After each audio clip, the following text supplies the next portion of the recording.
Welcome, everybody, to the Give It Podcast, the podcast for blurs, for nerds. If you have a fandom, guys, you are most certainly welcome here.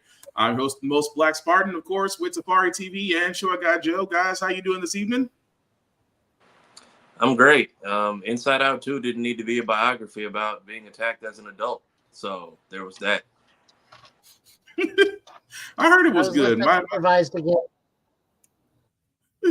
Joe bought something new, and Inside Out 2, I heard was pretty good. But what you said, Joe? I was once again left unsupervised. Nice. Well, as you can see, guys, we are three older gentlemen, so we do try to watch our language, but words do fly. At the same time, guys, we do show a lot of trailers and things of that nature. Some of them may be graphic, so viewer discretion is advised. Aside from that, welcome. So I guess we need to start with, I won't say the late bloomer. Nintendo Direct has always done their own thing. But then again, so has every other gamer out there. So with that being said, and kind of Laney beat me to the punch, a game of Zelda. Yeah, we're going to get to that, Laney, but before we get to that, we do have to start with a few of the trailers. First off, what they did give us from Nintendo Direct was another Mario Luigi game called Mario and Luigi Brothership. The first time I read this, I thought that was a typo, but it's actually what the game's about. Before I start, anybody want to give anything about it before I play the trailer? I actually just finished last year the first Mario and Luigi, what was it, Superstar Saga? So I don't really like turn-based games, but this was actually a good entry. So I am perfectly okay with this one being the next one. Joe? So many thoughts and feelings on this Direct, especially about one game, but we'll get into that later. We'll let that one take us for a ride. You and I disagreed about this whole event, which I want to get into later on. Oh, that I said it was safe? Not that it was safe, it's just I feel like this served more people and more different fandoms than the Xbox one did. And on top of that, a lot of these games are coming out within a year to months, as to possibly God knows however long. And those are just my thoughts and feeling on it. Do not get me wrong when I say this. Xbox did a fantastic job. They blew the crap out of everybody. But my biggest issue with them versus the Nintendo one is some of these games aren't coming out for 2 to 5 years. The most unfortunate part is Dragon Age Veilguard is coming out a year after Baldur's Gate 3. That comparison is not going to be unavoidable. They are going to be living in the shadow of Baldur's Gate. But I'll tell you what. What's up? I'll tell you what. Before you get too far into that, let's actually show a trailer first before we. Brothership is amazing, and I want it so badly.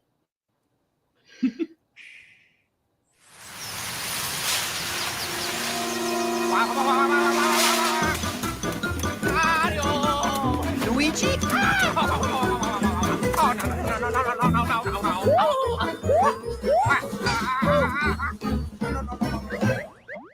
Huh? Luigi!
Okay, so that was the trailer from Mario and Luigi's Brothership. I'm gonna be honest. At first I thought it was Paper Mario with just a little bit more upgrades, but I like it. It does kind of have those two co-op games like a No Way Out or Army of Two. So it is co-op based, which again I'm not against it because let's be honest, Mario and Luigi, we always played that way with co-op based. But yeah. To Joe's detriment, he did say that most of these Nintendo games are coming out. This one is coming out November 7th of this year. So, I mean, it looks great. Just really surprised about the direction they went with this. But anything else you guys want to add to it? I mean, they at least gave us one paycheck away from October where everything else comes out to try to recoup and then go buy the game. But yeah, I played the first one. Because the 3DS store died, I actually went and picked up the 3DS remake of the original, and I think I still need to finish it. But if you're not a fan of turn-based ones, these ones are actually pretty okay. I don't know about Paper Mario; I've never played those, but this was surprisingly better than I expected. So this being another entry in that franchise, I would give it grace. Yeah, Joe. Oh, Joe, you muted. Tafari, you need to play Bowser's Inside Story. I've heard about that. That's the second one after this one, right? Yes. Or after this main entry? Okay. Yes. Like, that is the best thing ever. Okay. That's good. As for this one, single-player RPG, everybody loves Mario RPGs. The bit of an irony here is the studio that made these games was killed by Nintendo because they were going under wanting Nintendo to buy them. Nintendo did not buy them. They went defunct. And now we have a new Mario Luigi RPG on our hands. Which honestly looks a little too pretty to be on the Switch. But here we are. You got a question. What's so good about Bowser's Inside Story? The writing, the comedy, that the levels itself is literally Bowser himself. So you're doing two stories of Mario and Luigi running around inside Bowser trying to fix him while Bowser's going through a whole plot on his own. On the B side of the game, it's wonderful, wonderful fun. It's as good a storytelling for Bowser as what he got in not Mario Odyssey, the one on the GameCube where Sunshine, which I don't. Sunshine? People claim that game wasn't good, and I don't know who has an opinion because everyone I know with the GameCube had that game, and it was weird to. I kind of thought it was weird that we gave them this story-driven tale with Sunshine where Bowser and Bowser Jr. could speak, and then they've just been sound effects ever since. They never had a voice again. Which is interesting, but no. So that's why Bowser's Inside Story is so good. This one I'm looking forward to. It wasn't quite the HD Wind Waker I was looking for, but I'll take this. It looks really good, though. That's what I said. As I said when I first saw it, I'm like, oh, it's like Paper Mario. If you remember how Paper Mario looked, it's a little bit more upgraded, but I liked it. I mean, I liked it. Like I said, 2-player co-op. You can't beat that with a stick. Hey, Kara. Hey, Kara. So we're gonna move on to what y'all do for some reason. What? It's like we haven't done anything yet. We swear. Give it time. Give it time. Right. So we're gonna get on to the next game that also was a trailer from Nintendo. One that Lainey is very excited about. A game at Zelda. This is Legend of Zelda: Echoes of Wisdom. In its full entirety. And that's not what I want to do. There we go.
Hello, everyone. I'm Eiji Aonuma, producer of the Legend of Zelda series. What you just saw was the latest installment, The Legend of Zelda: Echoes of Wisdom. This time around, Link has vanished. Now it's up to Princess Zelda to step into the protagonist role. You might be thinking, will Zelda fight with a sword then? Here, we wanted to create a new gameplay style that breaks conventions seen in past Legend of Zelda games with a top-down perspective. To explain more, please take a look at this video.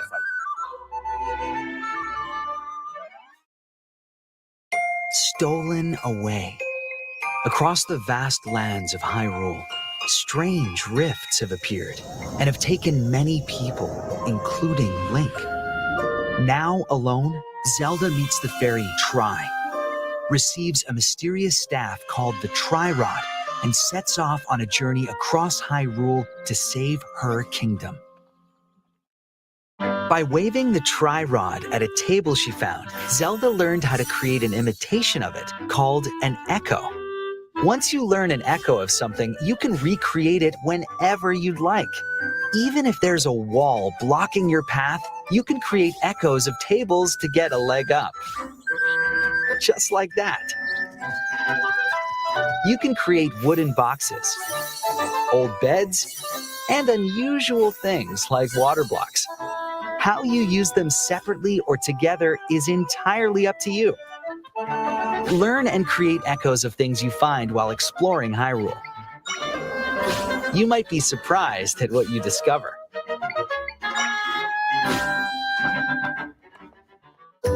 Even battles will look different.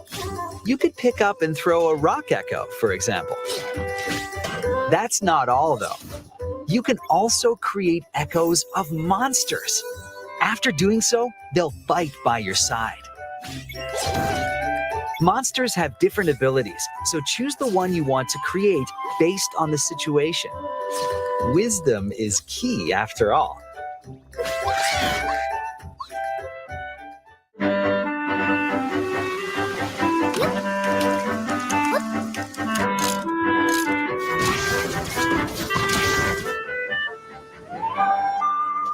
In a Hyrule without Link, the fate of the kingdom is now in Zelda's hands. How was that? I hope you enjoyed this demonstration of the Echo ability, which channels Princess Zelda's wisdom. There are a lot of echoes in this game. To be honest, I haven't counted them all yet. How you solve puzzles and battle enemies will change depending on the echoes used. In short, we've created a game where each player's experience will be different. The Legend of Zelda: Echoes of Wisdom launches September 26th. A Nintendo Switch Lite system inspired by the Legend of Zelda series will also be available at launch. We hope you're looking forward to playing as Zelda in this new adventure. Okay, so guys, that was the trailer for Legend of Zelda: Echoes of Wisdom. It's a little bit more extended just because they did explain a little bit more of how the fight system works and things of that nature. So also, I gotta give Lainey, I have to give Lainey and Kira credit for this. Why is Link getting hoed? Hey, it was his turn. It was his turn to be rescued. Of course, Joe with the staff of Xerox. Lainey's gonna buy a whole Trios, and I agree with that because I know Lainey will. Womp womp womp. Really, Kira? Really? And of course, Lainey agreed. So Echoes of Wisdom is definitely different. Because correct me if I'm wrong, Joe. We outside of Hyrule Warriors: Age of Calamity, we've never had Zelda as a fighting character in any game, have we? I mean, in an adventure game, we haven't. She's in Smash. Yeah, Right. Zelda and Sheik in Smash, but that's about it. Okay. Actual playable Zelda, Mm-hmm. technically we have through a technicality in Spirit Tracks. Okay. Her ghost possessing the knight armor that she can use so she can fight with Link, but as a solo adventure, no. We have never had solo Zelda before. I, for one, am all for this. of course, we have to go with the joke. Why is this called not called the Legend of Link? Mhm. Which says you play as Zelda. I'm also seeing, of course, the dark side of this immediately rears its ugly head as people are getting up in arms that you're playing as Zelda in a Zelda game. Apparently, all of gaming is now lost, and everything is on fire, and Right. we should be drinking Bud Lights. Cats and dogs can't live together. Now, Mass Hysteria is called for other things. I don't understand people sometimes, but I really, really do look forward to this. It's different. Yeah, it's different, and I honestly, since it's continuing the art style of the remake of Link's Awakening. Link's Awakening, I wonder if this is a sequel to Link's Awakening. I could go with that. I'm liking the fact that it's different. You know, we're used to as characters of Link, we are used to weapons, we are used to we're always used to strategies, but we're used to weapons. And now that she has a staff and the staff can do a lot more, you do have to strategize. And again, it falls right in the world that we're used to. So I'm all for it. I would definitely give this a try. The fan art has been fantastic. My favorite's where she makes an echo of a Glock. I've seen that one. Where she's sitting there in an IKEA putting together a table. And then just getting ready to bash a moblin over the backside of his head, a la Bart and Homer in the shower, just with an IKEA chair. But Tafari, what do you think?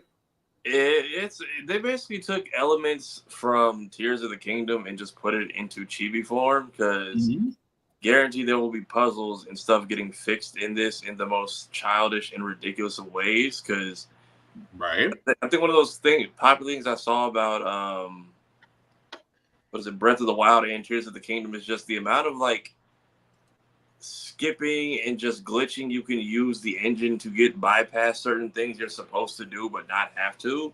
And I wouldn't be surprised if they're just recreating this in mini form. Also, the audacity to sell a Switch Lite when you have already announced you have a successor console coming out.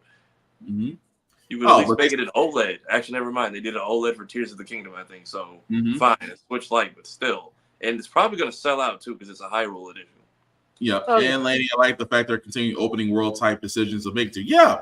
And again, with the problem solving, like I said before, we are all on board with that. You know, we're not like the gatekeepers out there that believe we need another Link game after Tears of the Kingdom. But again, this is a different direction. There's nothing wrong with it being different. At least give it a shot. Tears of the Kingdom was a Link game? I played that as a Metal Gear game.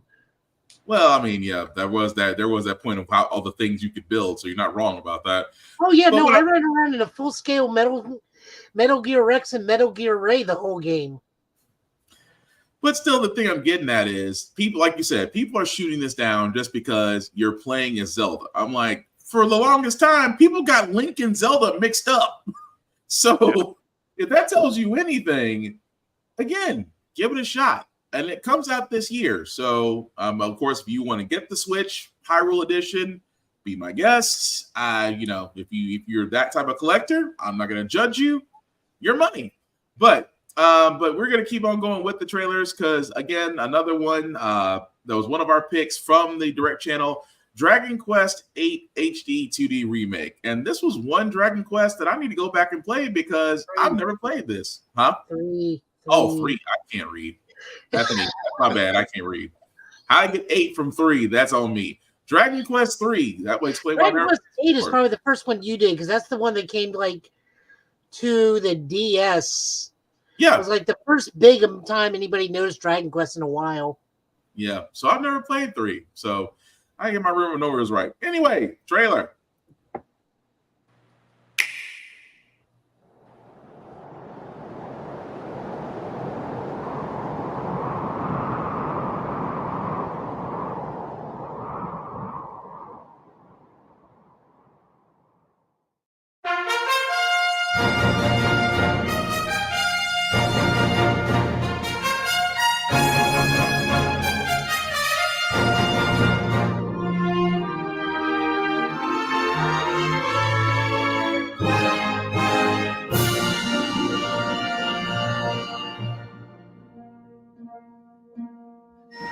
Journey with allies to face the Archfiend on an epic adventure. Memorable encounters, perplexing challenges, and formidable monsters await. An iconic RPG remade in HD 2D.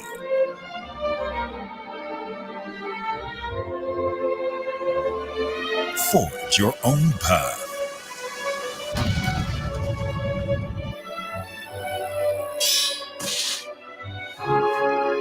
The legacy begins.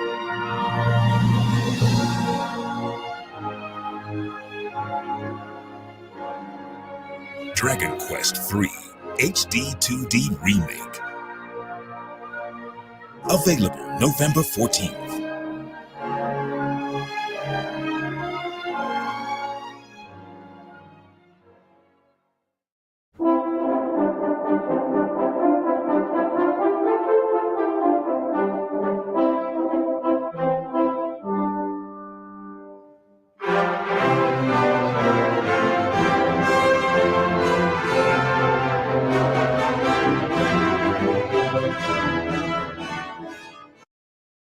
Oh, that's a nice surprise.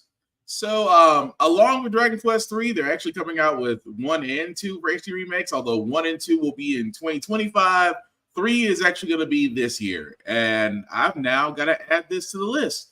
Because, like I said before, my Dragon Quest started, like Joe said, mine started in 8. So I've never played 3. I've never played 1 or 2. And now I got a reason to. But guys, what do you think? I was never a big Dragon Quest guy, but I've always seen and recognized the character. So, I mean, if the fandom's excited for it, then good for them. By all means, I hope it grants the enjoyment y'all have been looking for. Joe? I mean, there's a reason why this game fundamentally changed how games are allowed to be released into the public in Japan. This is one of the quintessential Dragon Quest games. Also, the trilogy plays weirdly. It goes 3, 1, 2, then technically 11 for the Erdrick Saga. My personal favorite is 5, which is the multi-generational one, but I am very much looking forward to this. I mean, I can deal with the tedium of grinding constantly to do it. And you grind a lot in Dragon Quest. Dragon Quest is a very hard game that you have to earn your way through things. Not Souls-like, but it's close. Yeah, it's getting there. You got to say that. It's like, is it a Souls game? No, but it's might as well be its cousin. But and again, also, this is sorry, I didn't mean to cut you off. Go ahead. Also, the other reason we got to look forward to this is probably one of the last things Toriyama worked on. This, Dragon Quest 12, and Dragon Ball Daima. So this is probably one of the last things Akira Toriyama got to work on for the remake portion of it. Gotcha. But still, looking forward to playing this. But we got to move on to something else because, again, Nintendo did surprise us with a curveball. But before we can actually get to the trailer, Joe had found this, and this probably explains it all. All right, Bart. Capcom presents. Say the line, Bart. Capcom presents. Now, you're probably wondering why we played that. There is a reason, because if you were under a rock, you missed this announcement.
Go, buddy.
Here comes a new challenger!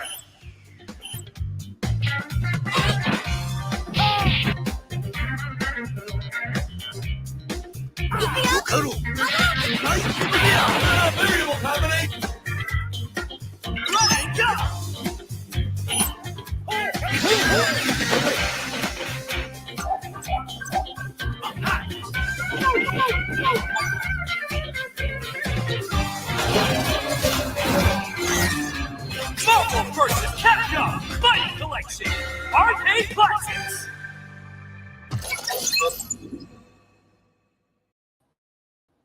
Now, I have to pause it there for one good reason. Because, yes, this is coming out in 2024. But if you notice, it's only available for the PS4, Nintendo Switch, and Steam. So I hope to God, for a lot of you guys, you did not throw away your PS4s. Because, again, go ahead, Joe. No, go ahead. Go ahead. No, I was just gonna sit there and say, the shock that I got from this, first and foremost, Marvel vs. Capcom and the slew of games that you're getting, all of them worth playing, all of them worth having. The fact that you're getting all of this in one shot, you're getting network play, you're getting soundtracks, because anybody that's ever played Marvel vs. Capcom 2, there's a certain line that sticks out in your head every time you play it. I can't say anything, but you know what? If you did charge $60 for this game, I'm buying it. But what do you guys think? What you got, Joe? Okay, so aside from taking us all for a ride, we'll touch on the actual thing itself. The important thing I want to note about is that Capcom Fighting Collection is now officially marked as a series. We got the first one last year. We got one next year. CVS Collection is coming. We are going to be getting Capcom vs. SNK at some point. Yeah, I will be there. I will pick up a physical copy if I have to. This is also coming out in physical. It's coming out on PS4 because the PS4 architecture can still run it. Because of that, because the PS5 and PS4 backwards compatible, we are getting it on PS5. The reason is it is not on Xbox is because the architecture for running the game will not work on the current gen systems. And unfortunately, Xbox got in such a rush to release multiple generations out too quickly. Let's go! Keep going. I mean, that proves my point. That Microsoft can't run it because last time MVC2 was on there, it was the 360 era. And Xbox has shot well past the 360 architecture, so it can't carry over, which is the biggest issue. On top of that, I'm wondering if, and this is purely speculation on my part, if they don't want this to be day one Game Pass because it lowers the money amount they'll receive, because Game Pass and Microsoft take a good chunk out of that Game Pass deal, and it doesn't go as much to developers. That part's on my end. The actual technical reason it's not an Xbox is because Xbox released 3 consoles afterward, where Sony only released 2. Right. Yeah. Okay, so I had to get this. The reason why you probably heard this in the background is because Maximilian Dodd had a reaction to it, and I had to find the video. And unfortunately, I can't find the mute button fast enough. But pick which scream. So, ladies and gentlemen, in the podcast and in the video, please pick which scream woke up his 3-year-old daughter. Try to figure out which scream it is. There's tool and ground farming. Take you for a ride. What the? 7 arcade games featuring Marvel and Capcom characters are fighting their way onto Nintendo Switch as one collection. What? Flash and X-Men versus Street Fighter. Ah, what the? Duke it out in Marvel versus Capcom 2: New Age of What Heroes. am I looking at? Take down the Kingpin in the beat-em-up side-scroller The Punisher, and more. Hit up training mode to polish your fighting skills and combos. What the? Select online mode to challenge rivals around the world.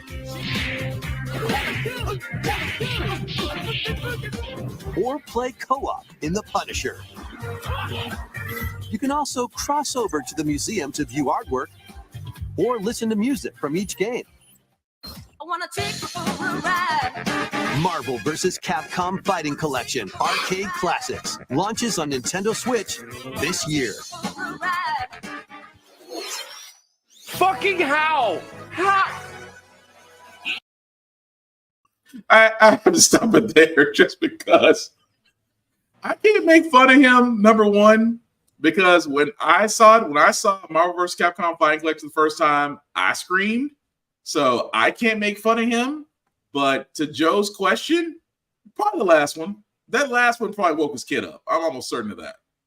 Because that man screamed.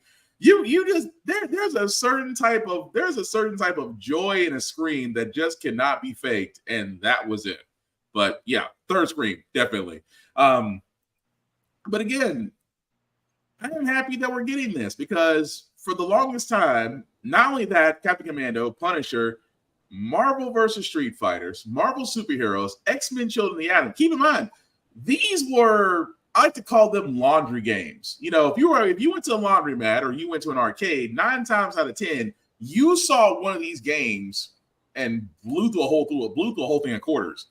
But it's fun, and the fact that you now get to play them this year, like I said, if it's $60, I'm paying it. I have no problem paying $60 for this. But Tafari, you about to say something? I'm just shocked they let this game out of jail because it feels like they've had Marvel vs. Capcom 2 locked away for no reason for the longest, and no one ever understood why. Also, I didn't think they had this many crossover games because I think MVC 1 or 2 was the one that came on my Dreamcast, so I didn't know they had so many others. Yeah. Also, I know there are other side scrollers, so like it's nice, but why Punisher of all of them? Punisher was fun. So the reason for Punisher is that is the first time Marvel and Capcom ever collaborated on a game. Yeah. Okay. Because I was like, I know they got some X-Men side scrollers and some other stuff I used to play like on the Super Nintendo that hasn't seen the We light. don't talk about that. That was a dark age. That was a dark age. Remember that game on the Game Gear where they gave Hulk a gun? Yeah, we don't talk about that. Where you say Tafari? I was gonna say I like the what is it, the quick save feature they had, because the stuff we're gonna talk about later is actually doing the same thing, and maybe not for mainstream games, but doing that for ports is a godsend because that's how I got through a couple platinum trophies last weekend. So dropping, I also hope the co-op stuff that is there is drop in, drop out, like how Mutant Mayhem did it, because I mean, it'll have its hype, but someone's not always going to be there, so I don't want to sit in the lobby until I have 2 people, and people can just tap it out as they please. I'm surprised more people haven't copied that formula. But the online match is going to be something else once that starts back up. I'm curious how people are going to feel about the one button or the one tap finishers in online mode, because I feel like, I don't know the competitive community, but I know that's like frowned upon at times. Yeah. Well, they kind of also make it. It's also a tournament rule. Like you can't have one button for certain. I'm sorry, let me take it back. Certain tournaments don't have that. Certain tournaments have that rule. Not all of them, but certain ones they're like they take those out. If it's for accessibility, they'll allow it for certain competitors, but generally, you got to play on normal mode. The problem here is a lot of people are already bagging on this because of that easy mode. Like that was in there in the game's initial launch. Right. Easy mode was a thing from the get-go. This was never just implemented because it's easy. It's the way to go now. That's been there since Jump Street. They need to calm down. But I'm just saying, you're getting here, and this is the thing I keep going back to. You are literally getting 6 games for the price of the modern video game cartridge right now. Oh yeah, we don't even know. You're definitely getting your money's worth, but how much? On top of that, these are updated. They've patched out a lot of the bugs, so there's no more infinite wall bounce combos on some things. Right. Characters are unlocked for the first time, so you get to play as Akuma, Magneto, and Juggernaut in Coda. You get to play as Cyber Akuma, which this is the first time ever you can play as Cyber Akuma in Capcom vs. Marvel Superheroes vs. Street Fighter. They did take out that Japanese dude though, but that's a rights issue altogether. He was a joke character. They added Roll as a separate character into MVC1, and I'm pretty sure you'll be able to play all the weird color variants like Red Venom, Gold War Machine, Orange Hulk, and stuff like that. CBS2, everything is rollback netcode. So we know we're going to have a solid time all the way around. Of course. I think everybody is unlocked from the get-go in MVC2. Otherwise, I mean, I have no problem leaving my PlayStation on for a day and a half like we used to leave the Dreamcast on because it was a time unlock back in the day. Wait, was there who was the time unlock? Because I vaguely remember hearing that. So in MVC2, the roster was locked by time, not by progression. So if you left your console on for like 2 days, everybody just unlocked naturally. Here, the whole roster's unlocked. So, again, I am so excited for this. It's getting a physical copy. I am getting both the physical and the digital. That way I can definitely add to their wallets because I am definitely going to be the ones telling them, I want my CVS. I'm getting I want my Capcom vs. SNK Fighting Collection. I want my... There's 4 games in that thing, but the best one is CVS 2.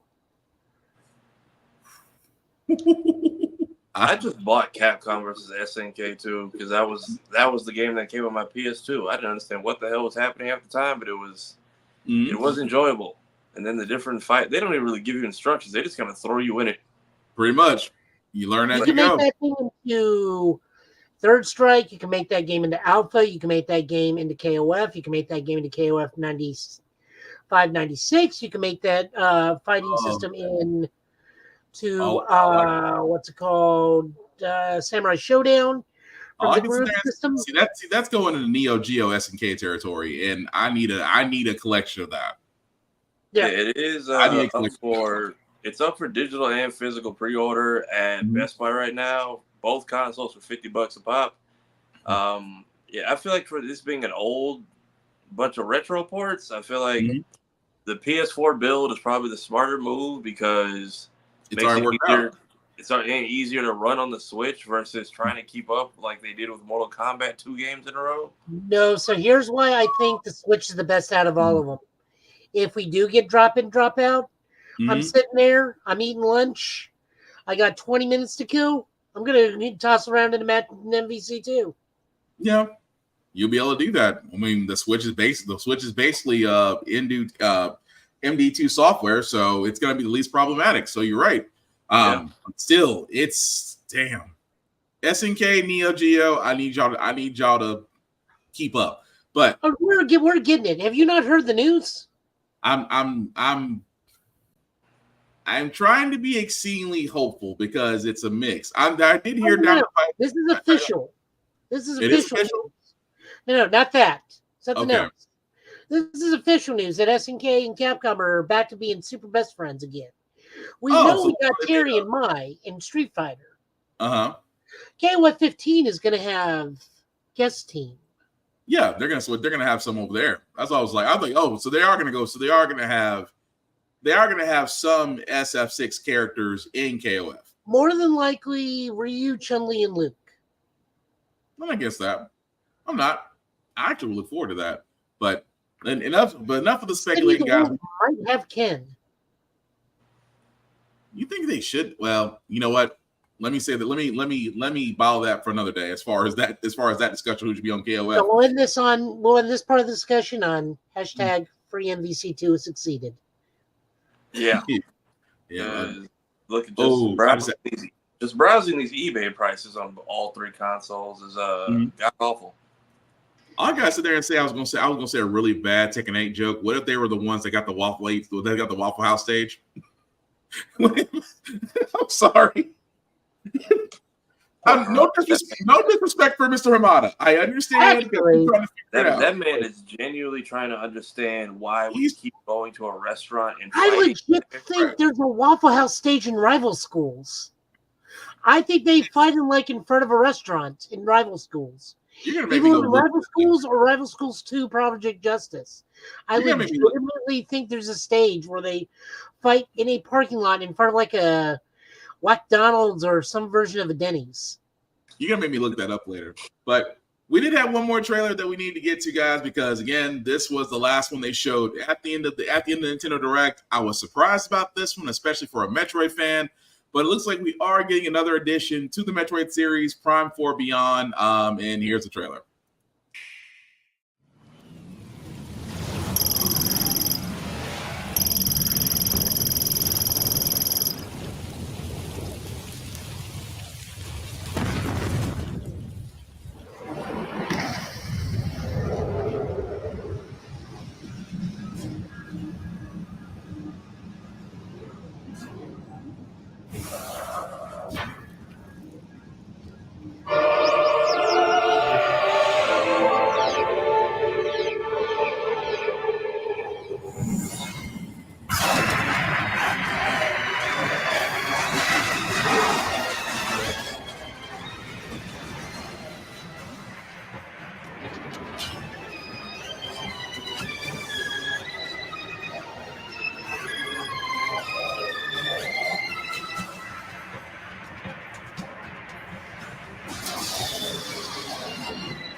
So that, guys, was the trailer for Metroid Prime 4 Beyond, which you see, guys, unfortunately, is one of the games that are coming out in 2025.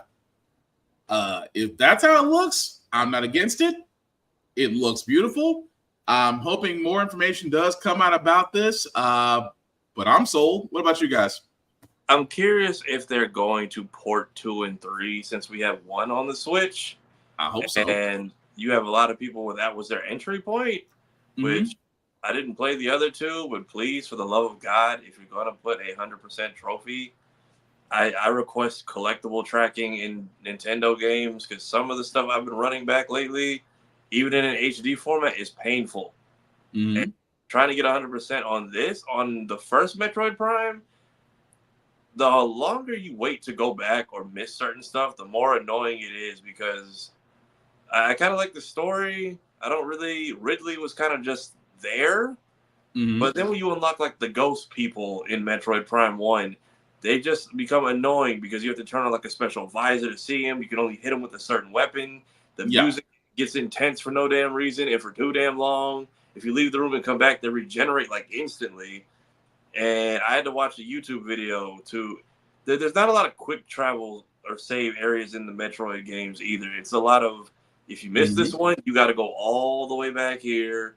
Then I got the 100%. I got the 100% thing, and I just never booted it back up because it stopped being fun after a while. I'm hoping after 3 games they got it right, but I'm curious to see if they just skip over the other 2 coming to the modern console. And wasn't this announced like at the birth of the Switch? Don't worry about that. Go ahead, Joe. Go ahead, Joe. It was announced at the birth of the Switch, and then midway through, Nintendo fired the team working on it. Wow. And formally announced we are redoing this game from the ground up. But the fact that it's coming in 2025 with no actual time frame, that tells me this is probably a Switch 2 launch title. Gotta be. Yeah. I wouldn't be surprised if the other 2 come out as the last regular Switch titles, or I don't know, they're going to drop like the Nintendo Switch Advanced, because they dropped Dread between now and then, and apparently people are saying Dread is like one of the best ones in the franchise. See, that makes me wonder if it's going to be on the virtual channel. If it's not gonna be a standalone, it could be on the virtual channel. I'm just spitballing here, but you're right. The other one should be released just because, you see Metroid. A lot of people are going to be like, what's this? A lot of us our age are like, oh, we've been around since the beginning. But you're right. The other games should be released. I kind of hope they do. But because this is kind of slated to be a Switch 2 release, they may turn around and bundle those other ones up as additional packages. It's hard to say right now. What do you say, Joe? More than likely, they're going to come out at around the same time, or they're going to pull. We need something for the winter because this is for the fall. If it's not coming out for next year, this is all fall stuff, and then fall we'll get a one for winter. Because we're still missing. We just got Donkey Kong Country Returns freed from the Wii U. Right. They literally just announced that in this direct. We still have not seen hide nor hair of Wind Waker or Twilight Princess, that's still technically in jail on the Wii U. I feel like Twilight Princess I feel like that might get held for a sequel console. And that's the thing, not to cut you off part, but that's the thing that's always bothered me is like Twilight Princess was good. Wind Waker was good, but they're locked again to the Wii U. And I've never understood that about Nintendo, but then again, Nintendo doesn't like ROMs, so what they do with that. Nintendo likes to put things in case need money, break glass. Pretty much. So there's that. Definitely one of those, especially since those are the 2 most narratively functional and fun Zeldas of almost all of them. Wind Waker, especially the HD remake, which had a ton of quality of life improvements done to it. Yeah. Twilight Princess alone is just fantastic. Wind Waker has the best Ganon ever. He literally is the best Ganon. I'm surprised they didn't keep that design when we went to Ultimate. I was surprised they went with the 64, because I get it. That's like the epicenter of those 3 games. Our Ganon can't have a dad bod. He's just not imposing with a dad bod and a Jedi robe. I didn't think he had a dad bod in that game. If anything, I thought that was like his most menacing look. Oh, you're not wrong. I'm just saying he just looks like a really big Jedi. He does, and then even the bridge stage from Twilight Princess they keep reusing, but it's just I don't know. Knowing, and that was one of their darker entries too. That was the first game I finished. But that story is so twisted and crazy, and then finding out the Ocarina of Time connection with the Golden Wolf or the dead warrior, that whole crazy side, and then just finishing what is the one I just got, Wind Waker, and finding out that it's the exact same Hyrule. Meanwhile, they put all 3 Luigi's Mansions out in like the span of a year. So what's the holdup? That just says a lot. But I can answer that for the most basic answers I can give. Plus, it makes me feel good. Apparently, because they put, I bought Luigi's Mansion on GameCube. Then they put it out before they killed the 3DS. They put it out again on the 3DS, and then they put Luigi's Mansion 1 and 2 on the Switch now. Right. Well, kinda. 1 actually got a remake on the 3DS. Yeah, 2 I got it. was a 3DS only game, and now it's being put on the Switch. Yeah. Yeah.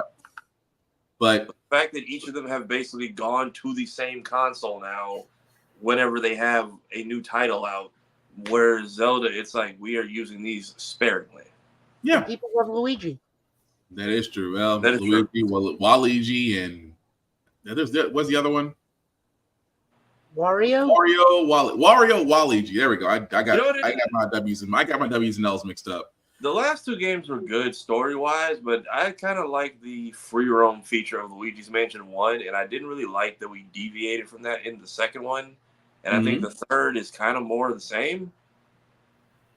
Yeah, it's more puzzle intensive because you got the Gooigi. Yeah, it got more puzzle intensive and very much like in Luigi's Mansion 2, it became mission based. So they'll drop you in the area you need to go, but if you're trying to like explore, that's not really the case anymore. And that kind of sucks some of the fun out of it.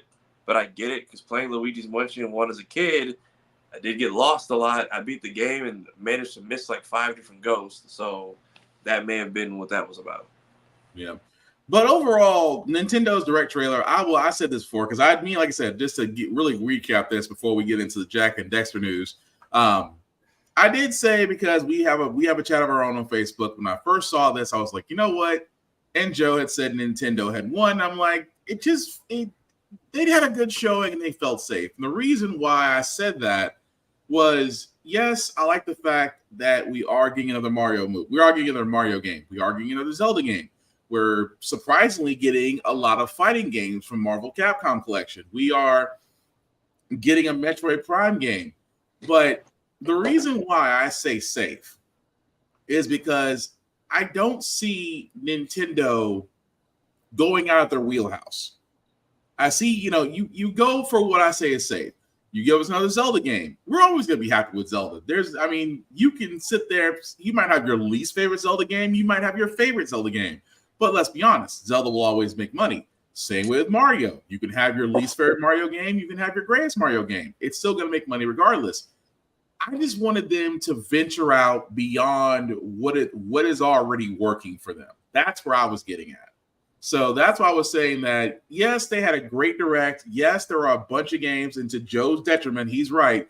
That's what they get over on Microsoft, because all the games that we showed outside of Metroid Prime, all those games are coming out this year, versus Microsoft, where you had out of their showcase of 50 plus games, I think less than 7 are going to be coming out this year. The rest of them are coming out next year, even though it's going to be on day one Game Pass, but it's next year. So I give Joe credit for that. Nintendo is thinking ahead and going ahead and getting money now with this year versus pushing back games another year. But that's what I was saying as far as it being safe. I just want them to give you have the platform to do something different. That's what I'm getting at. I'm like, don't get me wrong. It was a great direct showcase, but I'm nitpicking at the fact that I just want them to do something different. But to that degree, you're also playing safe on the Microsoft because you have your Gears. You have your Call of Duty. You have your Fable. You got your Dragon Age, which, again, I said is going to not escape the shadow of Baldur's Gate 3. This is not. Probably not. It's been a minute since Gears or Fable have come out, though, haven't they? Yeah, Gears. The last time we saw Gears 5 was almost going on 9 years.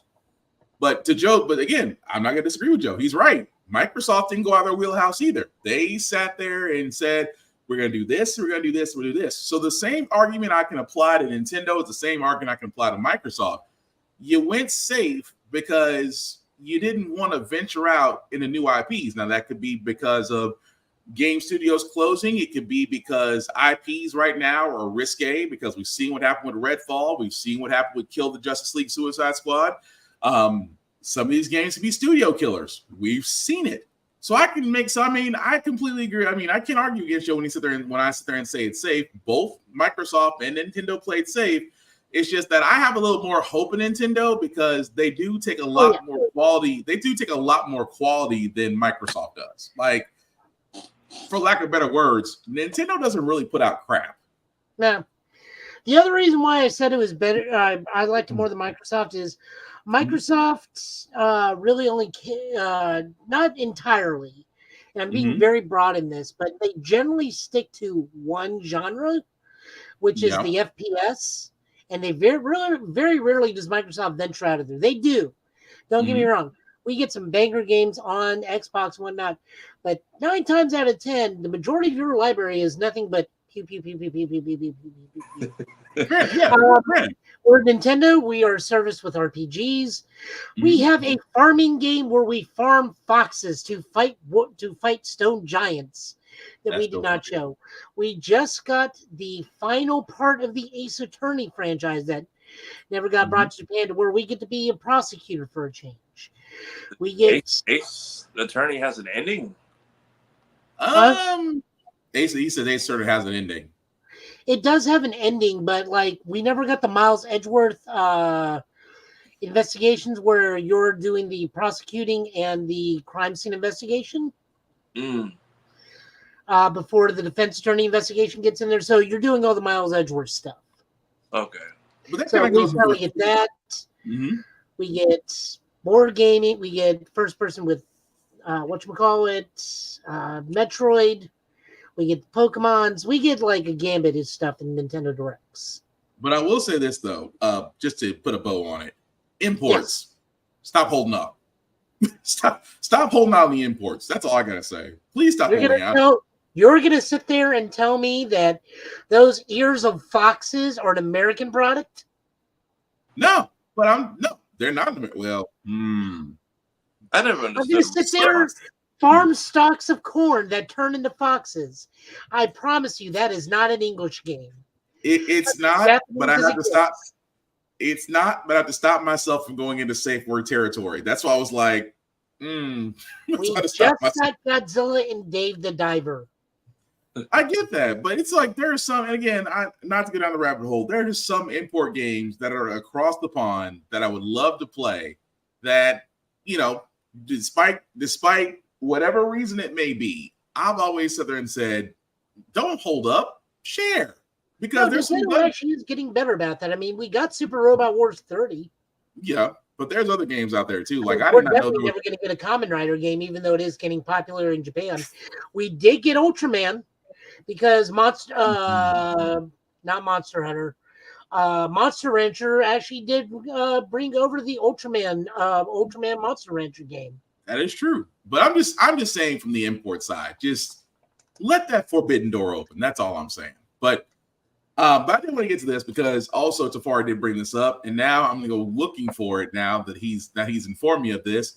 Jak and Daxter are available on the PS4 and PS5 today. Not just one Jak and Daxter, every Jak and Daxter game.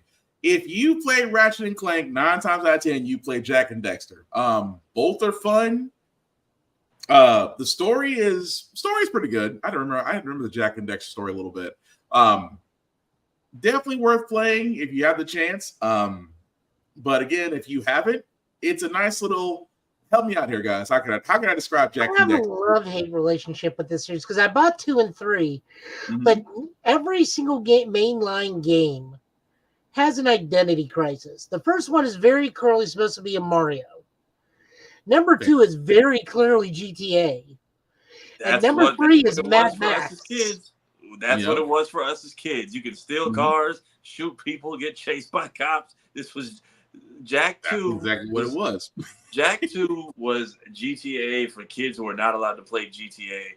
And the fact, also, such a drastic change from the first game where you're doing like you're this eco-friendly mute warrior who can't speak, and you're chasing yak cows, and you're shooting eco and fighting the lurkers. Versus, I didn't beat the game when I was a kid, so I didn't pick up that the thing you find at the very end is the time travel sphere that you use in the beginning of the second game.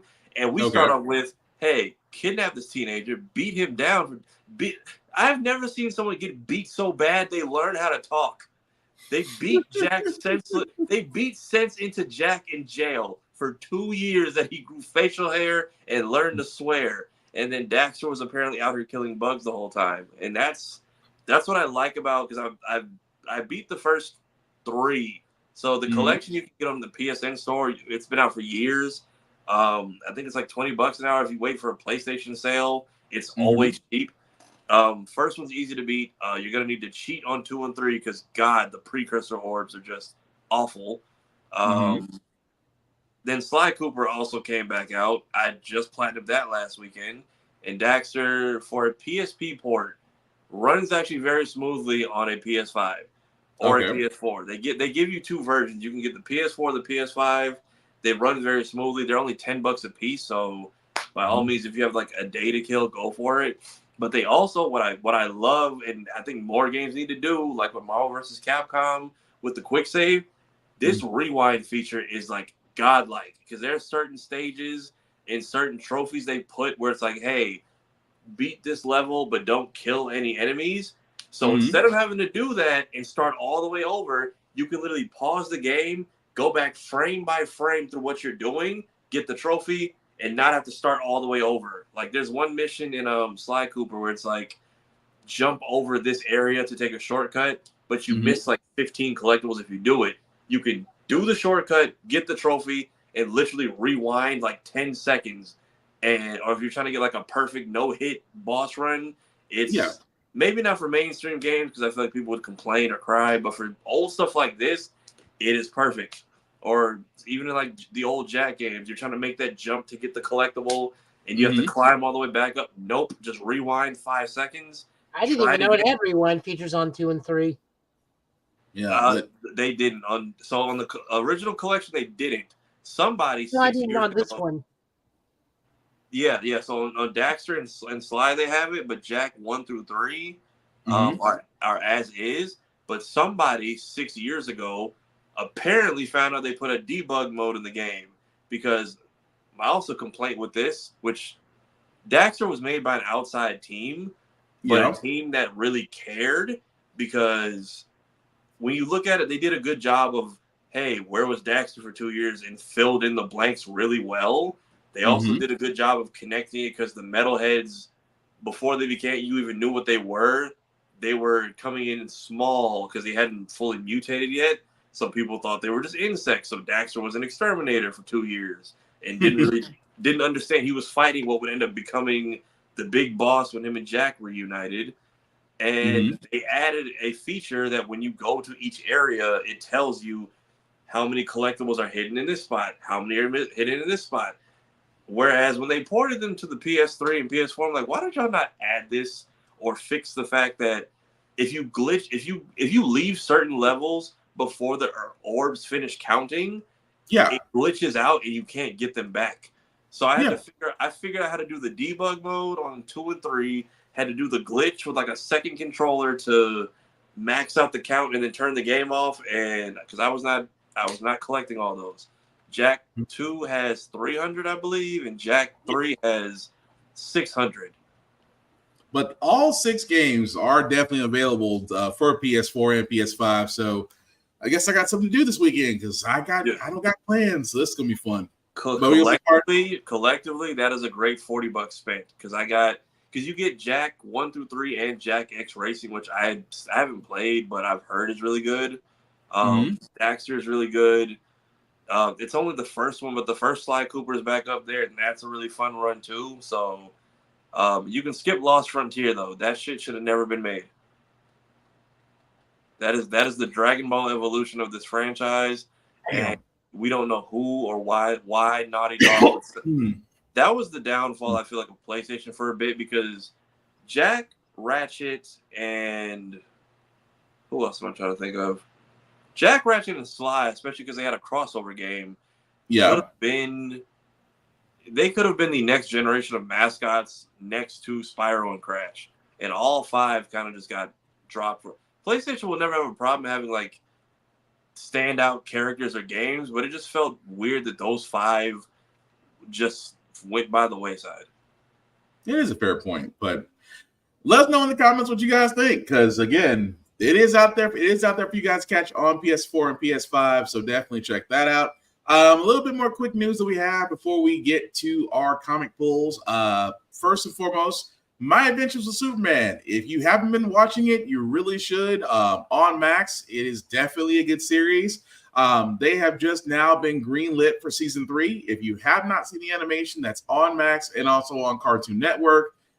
You are definitely missing out. I don't want to spoil it because it deserves to be watched from beginning to end. And I'm glad this is getting a season 3. But Joe, any thoughts on that? I mean, they gave us Android 18 as Supergirl for a good bit of an episode, so I'm not complaining. I am trying to find ways to watch this a little bit easier because I'm really not awake past 11 o'clock anymore. The joys of being in your 40s. HBO Max is where I've been watching, but it does come on Toonami. But yes, the Android 18 shout out, finding out what we know about the Kryptonians and their angle this time around, and seeing that some people are on some Viltrumite type of timing. It's a fun ride. It's a unique and different take, and I would very much tap into it if you haven't already. I'm enjoying every episode. Yeah, definitely second that. Also, we do have an update on the animated series for Spider-Man. Your Friendly Neighborhood Spider-Man will get a Disney Plus premiere. However, the date had to be shelved. Because initially, Screen Rant had claimed that Your Friendly Neighborhood Spider-Man would be coming out this November. It has since been debunked because they weren't able to actually get a confirmed source on that. However, we still may see it debut sometime this fall. Again, this is basically, and me and Joe covered this a while back. I think during D23 when they first came out with this, that this is going to be a standalone in the MCU. It's not really following anything that's currently going on with Spider-Man, especially in the Tom Holland Spider-Man series. But it's also, while it's supposed to be different, we did have some concerns on how they would do this because they are kind of reverting Spider-Man back to a high school, what do we say, Joe, a 9th grader or a 10th grader? Is this the one that was supposed to be freshman year? Yeah, this is freshman year. It's still a prequel to Tom Holland Spider-Man. Okay. Because the way they were saying this, it's going to be different from the current MCU. But like I said, initially it was given a November date. However, it wasn't able to be confirmed. So Screen Rant did retract that. But we are going to see it this fall. But how do we feel about it? Is it? Do we still have concerns? Do we think it's going to be great? Should we just let it marinate? I need to see a little bit more because they've been on and off with it will or won't be Tom Holland related for the last 4 years. So at this point, show me what we're doing, and I will just see how I feel about it then. Okay, Joe. I always welcome a new Spider-Man series. Hopefully it doesn't fall as flat as Disney's Spider-Man or Marvel's Spider-Man, which was by no means a bad entry. It was just a very flat entry. I mean, even Ultimate Spider-Man got a little bit better the longer it went on, but the early seasons were complete and utter hot trash with the constant fourth wall breaking BS stuff. The stuff. The Drake Bell Spider-Man. Yeah, I mean, the Drake Bell, like I said, it got better as it went on, but that early stuff was terrible. But unfortunately, Drake Bell also had to be in the shadow of Spectacular Spider-Man, one of the two greatest Spider-Man animated series of all time. So we'll see. Like I said, you got half a banger, just kind of there. I mean, Marvel Spider-Man was probably as good as MTV's attempt at Spider-Man. Yeah. That's a fair point. But like I said, I'm with that. I can let it marinate because, again, and Marvel is kind of taking more of a quality over quantity, so it can still be great. We just don't have a release date on that yet, so looks like it will be this fall, but again, we don't have a release date, so definitely stay tuned as we will definitely report it once it has been confirmed by Marvel. Also, speaking of the rumor mill, Death Note, an anime I never thought would ever get brought up again since Netflix decided to make a horrible thing out of it. Well, in the world, because a lot of fans, they follow trademark applications, which means that they're assigning something. It means either something's coming down the pipe, either something is being planned for, things of that nature. Well, someone had noted that on the other side had found a trademark application for Death Note Killer Within. Now, again, let me stress this very heavily. No one has said anything about Death Note since the Netflix adaptation. Does this mean that maybe there may be new content coming out for Death Note? We do not know right now. Because again, it has been a very long time since then. For everybody to remember the story of Death Note, it pretty much had a beginning and an end. But if they do decide to go with this, that means that I guess old boy is getting another turn with the Death Note book. And I'm not talking about Light. Shinigami Rourke. So how do we feel about this? If this is true, and they are moving forward with a new chapter in the Death Note saga, are we hype about this, or is it one and done, or is it being a dead horse? It could be the one-shot chapter they dropped a few years ago, which was actually a really good read. Mm-hmm. They could be getting ready to either animate or do some kind of distribution with that, because a lot of people are asking to get that animated or get it redone or reimagined in some way, and they just never did anything with it. So could be, but I didn't know people follow trademarks as heavy. And not everything was going to give us not every trademark is going to give us Sparking Zero reveals. Right. Joe? I never cared about Death Note, and I don't see myself caring now. Well, fair enough. I thought Death Note, the original Death Note, I thought was pretty interesting. It definitely did have my attention. The anime and the manga both. Again, could it be a manga? I mean, could it be another anime? Possibly. Could it be a mobile game? Possibly. But right now, the fact that it's kind of just been put out there for a trademark application just gets a lot of buzz going. But until someone says something, it's all speculation. But I would be curious to see if they do that one shot Death Note post Light. I would be curious to see it. Just don't let Netflix try again, because I'm sorry, Netflix. I'm not trying to knock you guys. You did great with One Piece. I'm happy for you. You didn't, because if you ruined One Piece, you would never be allowed to touch on the anime again. You did great with One Piece, so hold on to that. What are you gonna say, Tafari? I was saying, I was agreeing, but Willem Dafoe, I think, did a good job as Ryuk. He was selling that role, and that's part of what got me on board. But everything else, they kind of just dropped the ball on. But yeah, the one shot was great, because that dude is like, if you had a real reader in the actual series, it was just like, I'm not doing any of these stupid normal main hero traits. Here's the fact that he manages to upset the demons as well as like all of humanity by the end of it. Yeah. And it's just like even people in hell are just like, you know what? For the first time ever, brand new rules about how we do this, because this was not supposed to go this way. Right.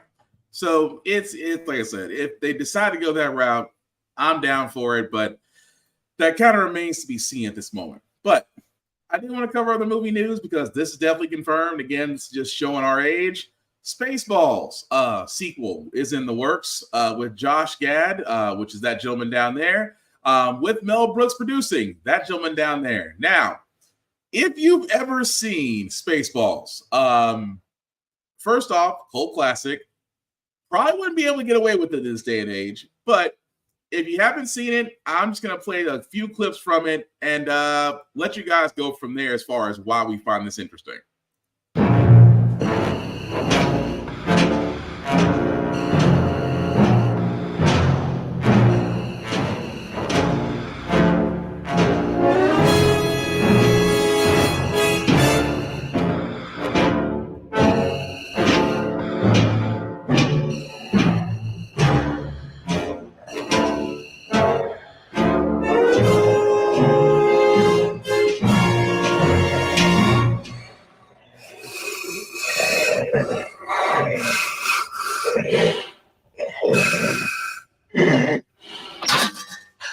I can't breathe in this thing.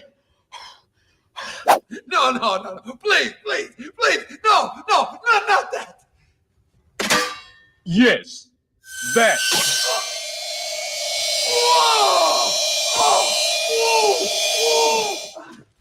Sanders! Sir! What's the matter with this thing? What's all that churning and bubbling? You call that a radar screen? No, sir. We call it Mr. Coffee.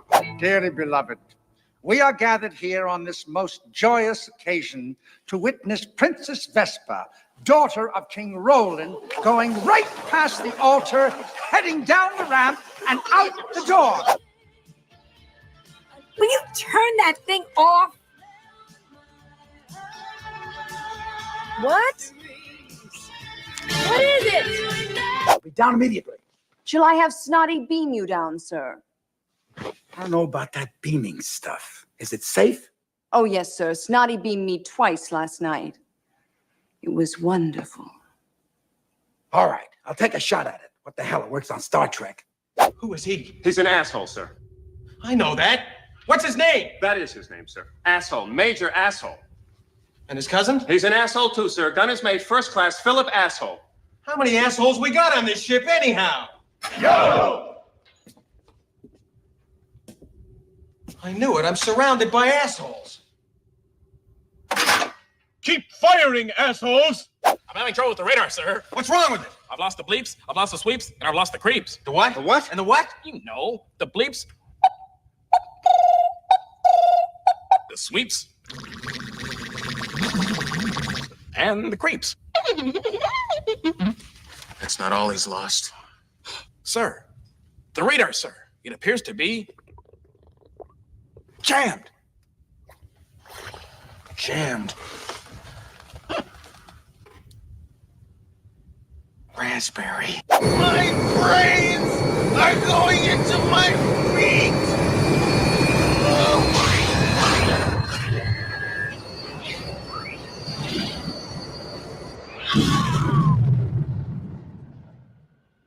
What the hell was that? Spaceball 1. They've gone to plaid. Here it is, sir. Spaceballs.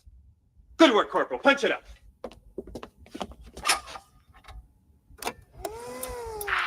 That's much too early. Prepare to fast forward. Preparing to fast forward. Fast forward. Fast forwarding, sir.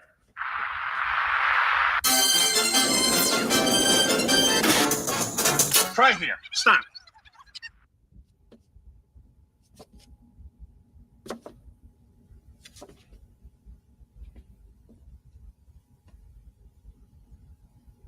What the hell am I looking at? When does this happen in the movie? Now. You're looking at now, sir. Everything that happens now is happening now. What happened to then? We passed that. When? Just now. We're at now. Go back to then. When? Now. Now? Now. I can't. Why? We missed it. When? Just now. When will then be now? Soon. Abandon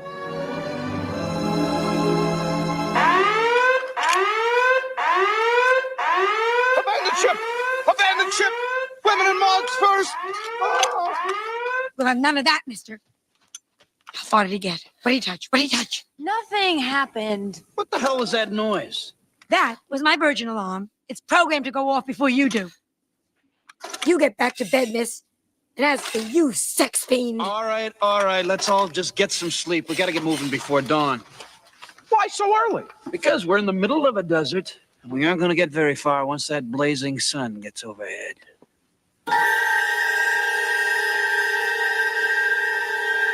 Nice dissolve. Okay, so I got to stop it right there just because we'll be at the point to where that's going to be definitely gone or we get banned. But that, guys, to give you an idea of what Spaceballs is, yes, it does take a lot of Star Wars. At the same time, guys, it is definitely fun to watch. So with the sequel being done, I'll go first. I'm sold. Tafari, Joe, what do you guys think? Showing my age because I've never actually seen Spaceballs. I've seen clips, but that was my first time seeing some of that stuff. All right, Joe. This isn't called The Search for More Money, We Riot. It needs to be called for more money. But yes, the one thing I will point out that of course Josh Gad will be playing the lead. Yes, Obi. Josh Gad will be playing the lead. Mel Brooks will be directing. I'm gonna be honest. If Rick Moranis is not in this, I will be heavily disappointed.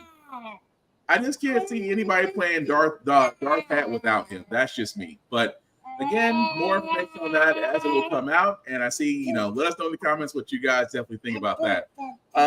Before we get to our Acolyte and the boys reviews, Joe, do you want to explain this one? Because you did point out about the casting for Batman Caped Crusader. Yeah, so I found this on Grace McKenna's Instagram since she's a Ghostbuster. And we pretty much have our Batman narrating the names of who is in the cast. We don't know what roles they're playing, but we do get all the names of who's going to be in the cast. Okay, but I think it does got some audio, so let me see if I can get it to play again. In Gotham, a mask can hold the power to hide who you are or create who you are. But the time has come to shed our masks and unveil the heroes and villains of Batman, Caped Crusader. McKenna Grace, Toby Stevens, Reed Scott, Dan Donahue, Gary Anthony Williams, Jason Watkins, John DiMaggio, Crystal Joy Brown, Michelle Bonilla, Eric Morgan Stewart, Tom Kenny, Minnie Driver, Diedrich Bader, Jamie Chung, Christina Ricci, and I'm Hamish Linklater.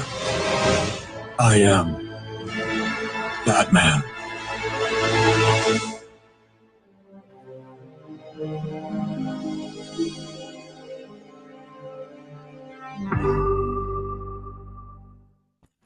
So I'm not against it. I would actually give this a listen. That's definitely going to be on Prime. But yeah, I'm intrigued. What do you guys think? I really hope John DiMaggio is back as Joker because him and Death in the Family or Under the Red Hood were both those are very great performances. I feel like he could definitely be the new main person for it because taking that very twisted Bender role and turning it into that character. Did they say if Kevin has any parts in this or not before he passed? I want to say no, but Joe, do you know that for sure? You muted, Joe. You too. Tell him, Obi. Obi is just happy to be here. Okay. We might have to double check that. I don't think Kevin Conroy was involved in this, but I'll probably do some research just to make sure about that. But still looks pretty fun. I definitely want to give that a shot once it comes on Prime. But I do got one question as far as Star Wars: The Acolyte, Episode 4, because again, this is the one time I will say in Star Wars that I have very limited knowledge of what's going on. Somebody's got to explain this guy to me, because again, we talked about this on Blurred's Eye View. Of course, Lady Mandalore, Kira, who's also in the comments, and Geek by Heart, Lady, who are definitely Star Wars fans and people I lean on to in this type of lore. And I'm just gonna go ahead and say this about Episode 4. Episode 4 really felt like a lead up to action, and then you cut it when the action happens. Because this guy who walked up, I'm assuming it's a guy, this individual walks up to May, and all you see is a lightsaber and then fade to black. And beforehand, it was really just a lot of catch up since we were learning about the twins and that they were created from the Force through means, which again ticks off a lot of so-called Star Wars fans. You'll get over it. But yeah, I wanted to see what this person can do, and they cut to black this episode. But what did you guys think? I guess I have to remind myself this is technically a murder mystery show and not another saber action show. Although this was very lacking on the action. I feel very blue balled by the Wookiee Jedi because you're right. You're right. The way they did pop up. I'm sorry. Eerie, unexpected, and silent. But same thing Tony Weaver said. Do not Do not cut to next episode and everyone's laid out and down for the count, and we're like on the last person fighting for their life. I want to see if anybody else gets bodied. I need to see it happen. Don't let me find them just on the ground with marks, because the most action we got was from the space cicada, which apparently there's only one of them. I didn't even get to see the Wookiee fight. I wanted to see the Wookiee fight. I was so disappointed by that. If there's a low point in this season, I'm hoping it's only this episode. Right. But Joe, any thoughts on that? I like the community is calling him Smilo Ren. I can't unsee it now, so thanks, Joe. I was gonna say Chainsaw Man with the lightsaber, but it looks like I was looking at this. I watched it. It was okay. I mean, I was just like, fine. I don't see the big hatred everybody's going up on this one. Just the only thing is, like, if we do cut to it, at least 3 people have names. So Cord, Tancrus, and Soul, and I guess Basil will be fine. The other kids that are over with them that don't even have name tags, they stand no chance. They're gonna go down almost instantly. I can't see that now. Darth Smile. If they do, if they do go down, you know what it looks like? It looks like the what was the other one? The Blade Devil. If they just took the blade out of the forehead. Yeah. Shoot. I can't think of his name. I can't think of the name of my life right now. I know who you're talking about. I can't think of the name. No, he's the other devil we've met so far that isn't the gun devil. But I just all that build up, and then we get not even anything smooth. We get like a gentle tap on Osha, and then a force push for everybody. Which are we like in the baby phases of the force? Because why is everybody so gentle with it all of a sudden? Right. I don't know why I thought in Star Wars the further back you go, the more wild people were with these things. I might have been wrong. Right.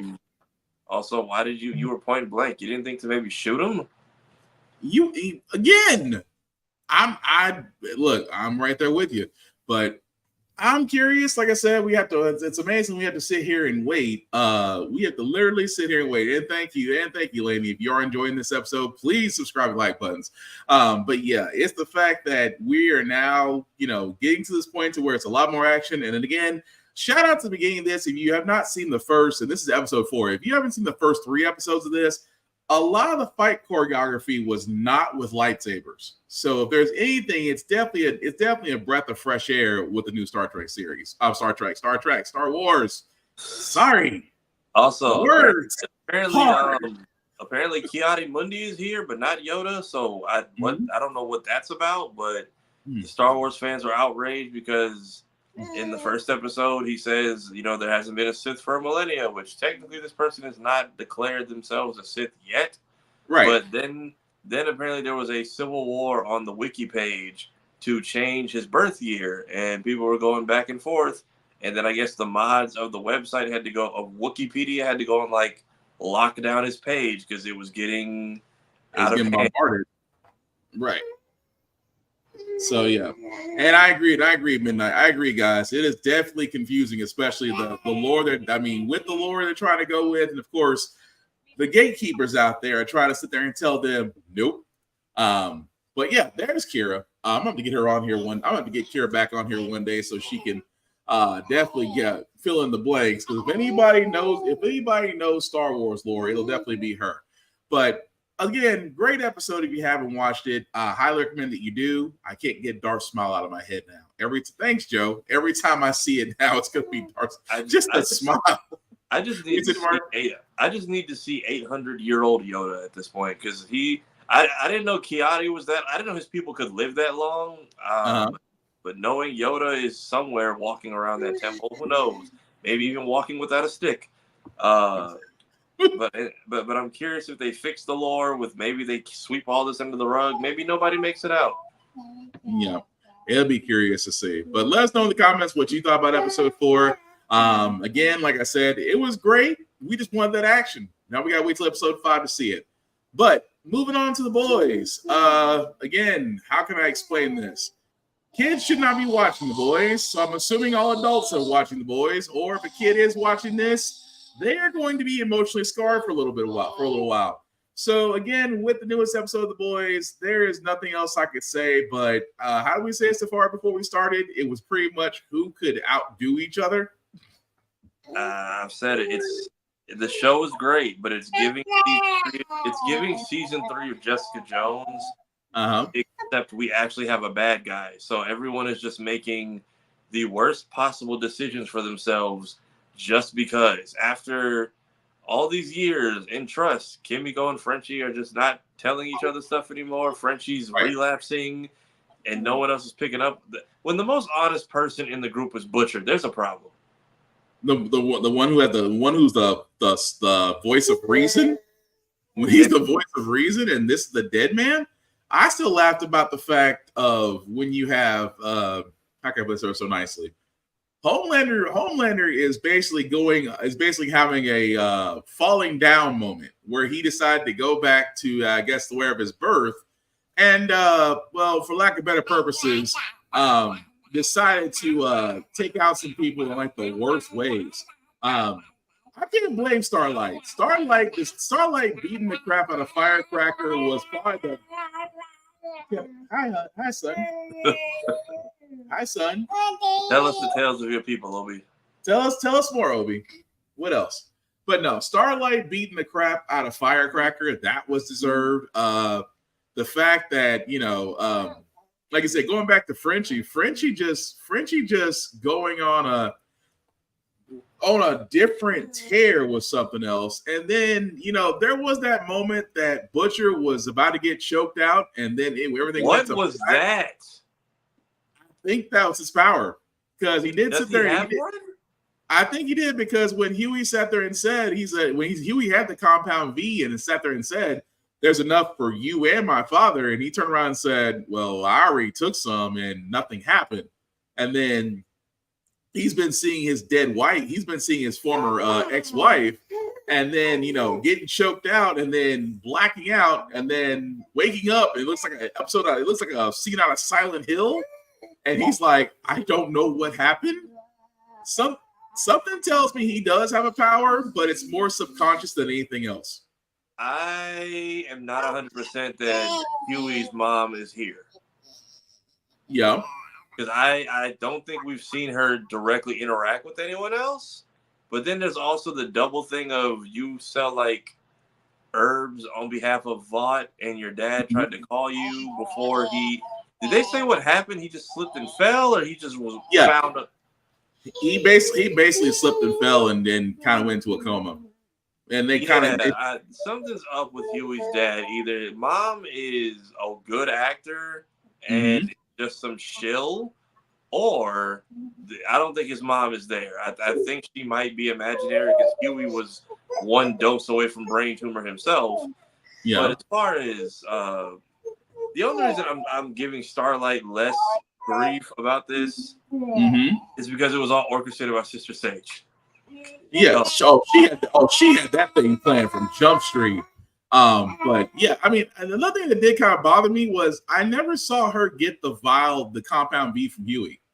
Huey had it in his pocket the entire time, so I'm trying to figure out how she was able to. I'm like, did he leave? I had to watch. I'm like, did he leave his jacket in the room, or did she? She have it? I think she swiped it off of him, because I was like, how does she have V and this? And she's and I thought about it. I said, well, who's not saying she didn't have V the entire time? But more than likely, she probably did swipe it off of him and decide to inject his father with it. But but again, that's crazy itself. And then you have what else do we get into? The fact that Sister Sage. Again, I'm gonna try to be. We're gonna try to be. That whole scene just. It's not even graphic, but the thought of doing that to yourself is just. But it makes my body writhe and my skin crawl, and then seeing they were doing that, I was like pacing nervously around the room and covering my face, because I can't ingest that content. As he's like with the tool and the hand, and of all people, the Deep was impressed with this. So I gotta explain this. If you have not seen the latest episode of The Boys, this is basically going to spoiler territory. So Sister Sage and the Deep were having a conversation where she sat there and says, my brain, everybody's brain stopped growing at 25. Unfortunately, mine doesn't. However, I did notice that if my brain is partially compromised, that it will grow back, and apparently makes her smarter. So she looks the deep, and how can I put this ever so correctly? If you've ever seen how they explain how Egyptians take the brains out of people, let's just go with those tools in her eye. And as Safari was saying, it's not the visual. Whoever is the sound mix person for this episode, you the truth. Yeah, because the sound is what gets you. Visually, yes, but the sound is what gets you. As he's literally nailing beyond the eyeball into her brain to a little bit, to where her brain gets compromised again, and then the smartest person becomes slow. And of course, from there, she's gonna regenerate back smarter. But to Tafari's detriment on that, yeah, that was kind of a hard scene to watch. I'm not gonna lie about how difficult of a scene that was to watch. I guess it makes her like her own version of high for a little bit, but like, yeah, I'm curious to what. I want to see more of what happened with her and A-Train back in the day, where she doesn't even want to be herself for a couple hours, because to do that to your, I mean, why do you need him if you can do it to yourself? But also, right. I would be surprised if the way she gets killed off this season, if somebody walks in on them and he like hits too hard. I mean, it's just the whole thing of just the fact that she has to knock herself stupid. Because that's the whole thing. Because you saw what her next response was after he did that. I was like, and he's right back to being the black. I'm like, can I get you some peroxide or something first? I don't want to look at the crater in your face while you're like it. And then is it because you're too stupid to care, or do you actually like me? You just start to see past yourself for it. My feelings would probably be hurt. But speaking of feelings, like, everything we've done the last 4 seasons, cyberbullying is what gets you. Yeah. While in politics, the place where you need to think and strategize the most is where we decide to start keeping secrets. And your biggest secret was that you were a bully at like 13, and because you didn't just tell them that, the worst other things got revealed like 2 minutes later. Right. And it feels weird that everyone's giving her crap. It's like, oh, she beat her up. I'm like, there were HIPAA laws violated and abortion papers put on blast. Are we just skipping past that for the sake of Starlight's a mean girl again? Like, all I gotta sit there and say is Starlight figured out how to fly. Starlight's flying abilities improved between this episode and the last one. She got there smooth as all get out and started laying her out. Like, if this was season 1 through 3, they would have had her admit to being a mean girl, go over there, flip the Christian narrative from like their childhood days and play the forgiveness card. And even if she tried the abortion thing, well, all sins are equal. Shouldn't we stop hurting each other? But because it's like we need stuff to fill the gaps, we're all just doing the dumbest things. Like, you do this when you're running for politics of all times? And nobody tried to stop you from going outside either? But the crazy part was the fact, like you said, it played all in the Sister Sage's playbook. That's like, the only reason I'm letting it slide. I'm like, okay, this was a setup from Sage because the racist white girl kept trying her in the office. Yeah. I'll let it go. But everything else...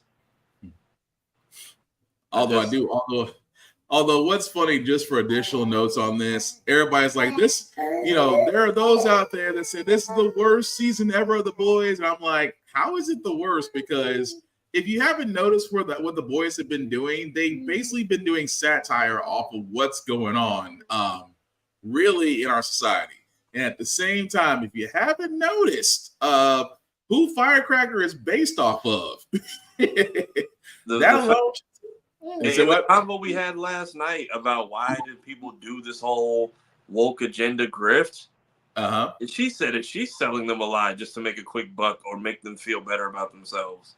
Oh yeah, money. Even when they set up the stage and had the fake crowd, and you see there's actually nobody outside. Oh, money. And she sat there and called it. Although she was kind of mad about her multiplicity friend, but let's just be honest, that's something you can't unsee. And it's just like, oh, you blinded somebody during your first save. I'm like, we just watched a teenager push a man into a building and go splat. I feel like it's not as big a deal as you're making it. Right. But you know, that's the mind games. That's what I said. That's what I said with that with Sister Sage. That was literally mind games to a T, and she ran with it. I know, Obi. But yeah, but let us know what you guys think, because honestly, that alone is crazy. And then think about it is that was only episode 4. We still have 6 more to go. Are we getting 10 this season? I believe so. I was gonna be sad if it's 8 because we got almost half on the first day. Because I want to say, and let me just do a one quick check, because I want to say it's 10 episodes, but just 1 second. And then we got the slight nod to Gen V at the beginning of this episode, and I'm hoping. Oh yeah, the fact that they sat there and said that the rampage that did happen, and all of a sudden the hole they were put into, that is definitely saying a lot. And they need to be honest about it. I'm curious if we see any of those characters again this season, because I think Marie, the fact that her and Victoria have met, I feel like Marie is going to be our key to stopping her. Yeah. And I'm curious how they bring her in, if at all. Okay, so I stand corrected. It is 8 episodes. So we're halfway through. So with this, we are actually halfway through with Wisdom of the Ages. So that means the next 4 episodes, things are about to get real freaking interesting. And with the Gen V crossover, that itself is going to be that's going to be something else. But then, like you said, old girl with the blood, I think is going to be the way that you beat her, because you're not going to. I mean, if you were watching The Boys episode 1, as far as what they did to the head popper, you threw acid on her. She took a bullet to the head. She got mad about you just messing her suit up with Gucci. That's it. Also, whoever's running Vought on Twitter and did the Juneteenth post with Sister Sage and A-Train and Black Noir. That was great. That's marketing. That's what that is. That is great marketing. But again, let us know what you guys think in the comments. If you were grossed out, or if you were intrigued, or if you learned something about the human anatomy, definitely let us know. I was trying to see where Joe was. He still might be out. So are Kimiko and Frenchie together in the comics? No. Okay. Kimiko and Frenchie are not. Okay, because it feels weird to tell me this has been the power of friendship this entire time between those two. And if there was a moment last season where she was like, "Hey, we're not a thing," it went over my head because I went back looking for it, and it feels like I missed the conversation with this whole thing with Colin, because they're trying to make me care for this guy, and I don't. He's Abby from Last of Us. Just do what I know you're gonna kill him off horribly. Get it over with. Yeah, pretty much. And then the fact that she seemed like she was getting upset about it in the beginning. So it's like, why are you pushing away? You came up with the whole sign language to talk to. Because why? And the fact she's using the cell phone now to speak to everybody. Although I do have to give it to her. But them two still use their hand signals, and then her sister, again, who we're just not going to tell Frenchie you have another sibling, because why are we keeping secrets from each other? Yeah, it is kind of season 2. It is kind of season 2 all over again, but we'll definitely see. Well, I guess we'll have to keep on going on, because I was trying to. Oh, there he is. I was going to say, you good, Joe? Filibuster complete. I messaged you in the Facebook chat. Oh, I wasn't even looking at that, man. My bad. I got my phone. All right, cool. So that's pretty much for our news. But before we do get to our comic books of the week, we definitely always want to give a shout out to Rick's Comic City, because you basically see our mugs on their television shows. So television stations. They are number one Nashville place in Nashville for comic books, for mangas, for animes, collector's items, things of that nature. Anything nerdy you can definitely find there. You can definitely check out the locations in Nashville and Clarksville, Tennessee, as well as rickscomiccity.com. So definitely, if you are in the Middle Tennessee area, definitely give them a shout. Let them know the guys at Get Bit sent you. It doesn't get you any discounts, but again, they show us love. We want to show them love back. So definitely check them out if you are in the Middle Tennessee area. If you are not in the Middle Tennessee area, guys, please support your local comic book stores, support your local libraries. Again, Amazon is good. Barnes & Noble is good. Any place with a Starbucks, I get it. But there's just something that when you go into a comic book store, it's an experience that you alone should not hold to yourself. You should share with others because, again, you can find great books. You can find great collector's items. And then, again, you can find a lot of friends. If you don't believe me, go to a free comic book day in your local area, and you will have fun with it. Also, with libraries, guys, especially out to kids, read the banned books. We cannot stress enough, guys, about reading those banned books. Why? Because there are things in there that you need to learn that they're scared of you that you should learn, and you'll be better off for it. So, again, guys, support your local comic book stores, support your local libraries. You will miss them when they're gone. But we do have comic pools to go into, Joe, so just let me know when you're ready, sir. As Obi is waiting with anticipation. This is about the quietest you've ever been, because every time I started talking, you want to talk. Are you waiting on the comics? Are you waiting on comics? You are? I feel like you're slightly judging our comics, but go ahead. I'm sorry, Joe. Go ahead, man. Yeah, you're good. All right, so in a rare twist, we will actually be looking at Batman 149. It's written by Chip Zdarsky with art by Michael Bandini and Steve Lever, with cars by Nick Feraldi. We are slowly moving into the summer event, Absolute Power, so certain things about the Batman book kind of have to go and become normal again, because remember, even though we very rarely cover Batman, Batman lost a hand in the recent arc and was running around with a metal cyborg hand. Well, there is a clone of Bruce Wayne acting as a Robin, because that was Zernar's Robin, was 8-year-old clone Batman. However, much like Metal Gear, this clone ages super duper fast. I wonder where Bruce Wayne's going to get a new hand from. We'll never know. We also reset Bruce Wayne back to being a multi-billionaire. Bruce gets a new house, new mansion, because the current mansion is currently still being used by Vandal Savage. So we got to reset a lot of stuff. Oh, yeah. And this is pretty much what this book is about. Let's reset Batman back to normal just in time for the Absolute Power. Yeah. It was interesting. I kind of did get a whole Guns of the Patriots feel from this story, but you're right. This was one big old reset for Absolute Power. Also, because it's go back 149, so I don't know what they're doing, because they're about to hit 150, so I have no idea what the next big thing is going to be for them. But good issue. Yeah, agreed. Next up, Wonder Woman number 10. This is written by Tom King with art by Daniel Sampere, and Tamu Mori is colors. Pretty much the Wonder Girl trio try to find the invisible jet, but guess what? It's invisible, so that's a little bit difficult. When they do find it, hilarity. Meanwhile, Diana has been lost after freeing herself from the Sovereign. The Sovereign. She now winds up on Cheetah's Island, who I guess Cheetah has been somewhat mind wiped or something from the Sovereign, because last time she was on Wonder Woman's team and they had worked stuff out, but now they got to work stuff out again. But still, good fight, good comedy. God, I love Yara Flor in this book. That woman just look, I'm Wonder Woman. I'm not Wonder Girl. I'm never going to be Wonder Girl.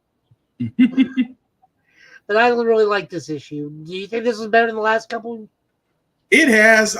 Tom King just has some hits and misses. This one was a hit because it started to feel like it was when she was kind of going through her mental torture / therapy session. And I was like, that it wasn't this. I did like the fact that it was using Yara and using the others was introducing humor. I did like the fact that it did kind of give a more deeper story between Tigra and between Cheetah and Wonder Woman. So yeah, I did enjoy this one. Yay. Well, it's just a good book, and of course, Daniel Sampere is still doing some of the best art in DC at this point. Mm-hmm. And here we have Absolute Power. Now, notice that DC learned from the last time we had an event, and the entire line is now wiped out. Yep. I guess they learned that when people take a break from buying your books for 2 months, maybe replacing the entire line is not a good idea. Right. Well, I mean, it took them 2 months to figure that out. So I want to say lesson learned, but that jury's still out on that one. Yep. So June's going to get us Ground Zero with Green Lantern. July's getting us powers. Absolute Power #1, Task Force 7 #1, Origins #1, and Task Force 7, 2, and 3 with tie-ins with Batman 150, Green Lantern 13, Superman 16, Wonder Woman 11, and Green Arrow 14. And then that's it. This is Absolute Power's beginning. Yeah.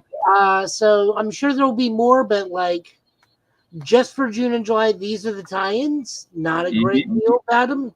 It's pretty drop or miss. So, I mean, it's easier to swallow than the last time. Moving over to go ahead. No, go ahead. I'm sorry. I was making a joke, but go ahead. Oh no, make the joke by all means. No, you said it was easier to swallow. I was like, yeah, but that Infinite Crisis thing, nobody will forget that. But I'm sorry. Go ahead. Oh no, I was talking about Absolute Terror, Nightmares, Night Terrors. That escaped my brain. I love that. I didn't even think about that. But you're not wrong about that either. But go ahead. So moving on to tomorrow, we got Spider-Woman #8. This is written by Steve Fox with Guerrara as the artist and Arif Pernado as the colorist. We're just moving into the next chapter with Spider-Woman, where she's running across these kind of pseudo-teen version of the Avengers as she's trying to track down a way to de-age her son back into a toddler from an adult. That Hydra did this to her. And we learned that this Teen Avengers thing, led by a new Kid Hulk in power armor, may not be on the up and up. He might not even be a kid, but that was still weird. The way he hopped out of that suit, I started getting Men in Black vibes. Yeah, that's the first thing that came to mind as well.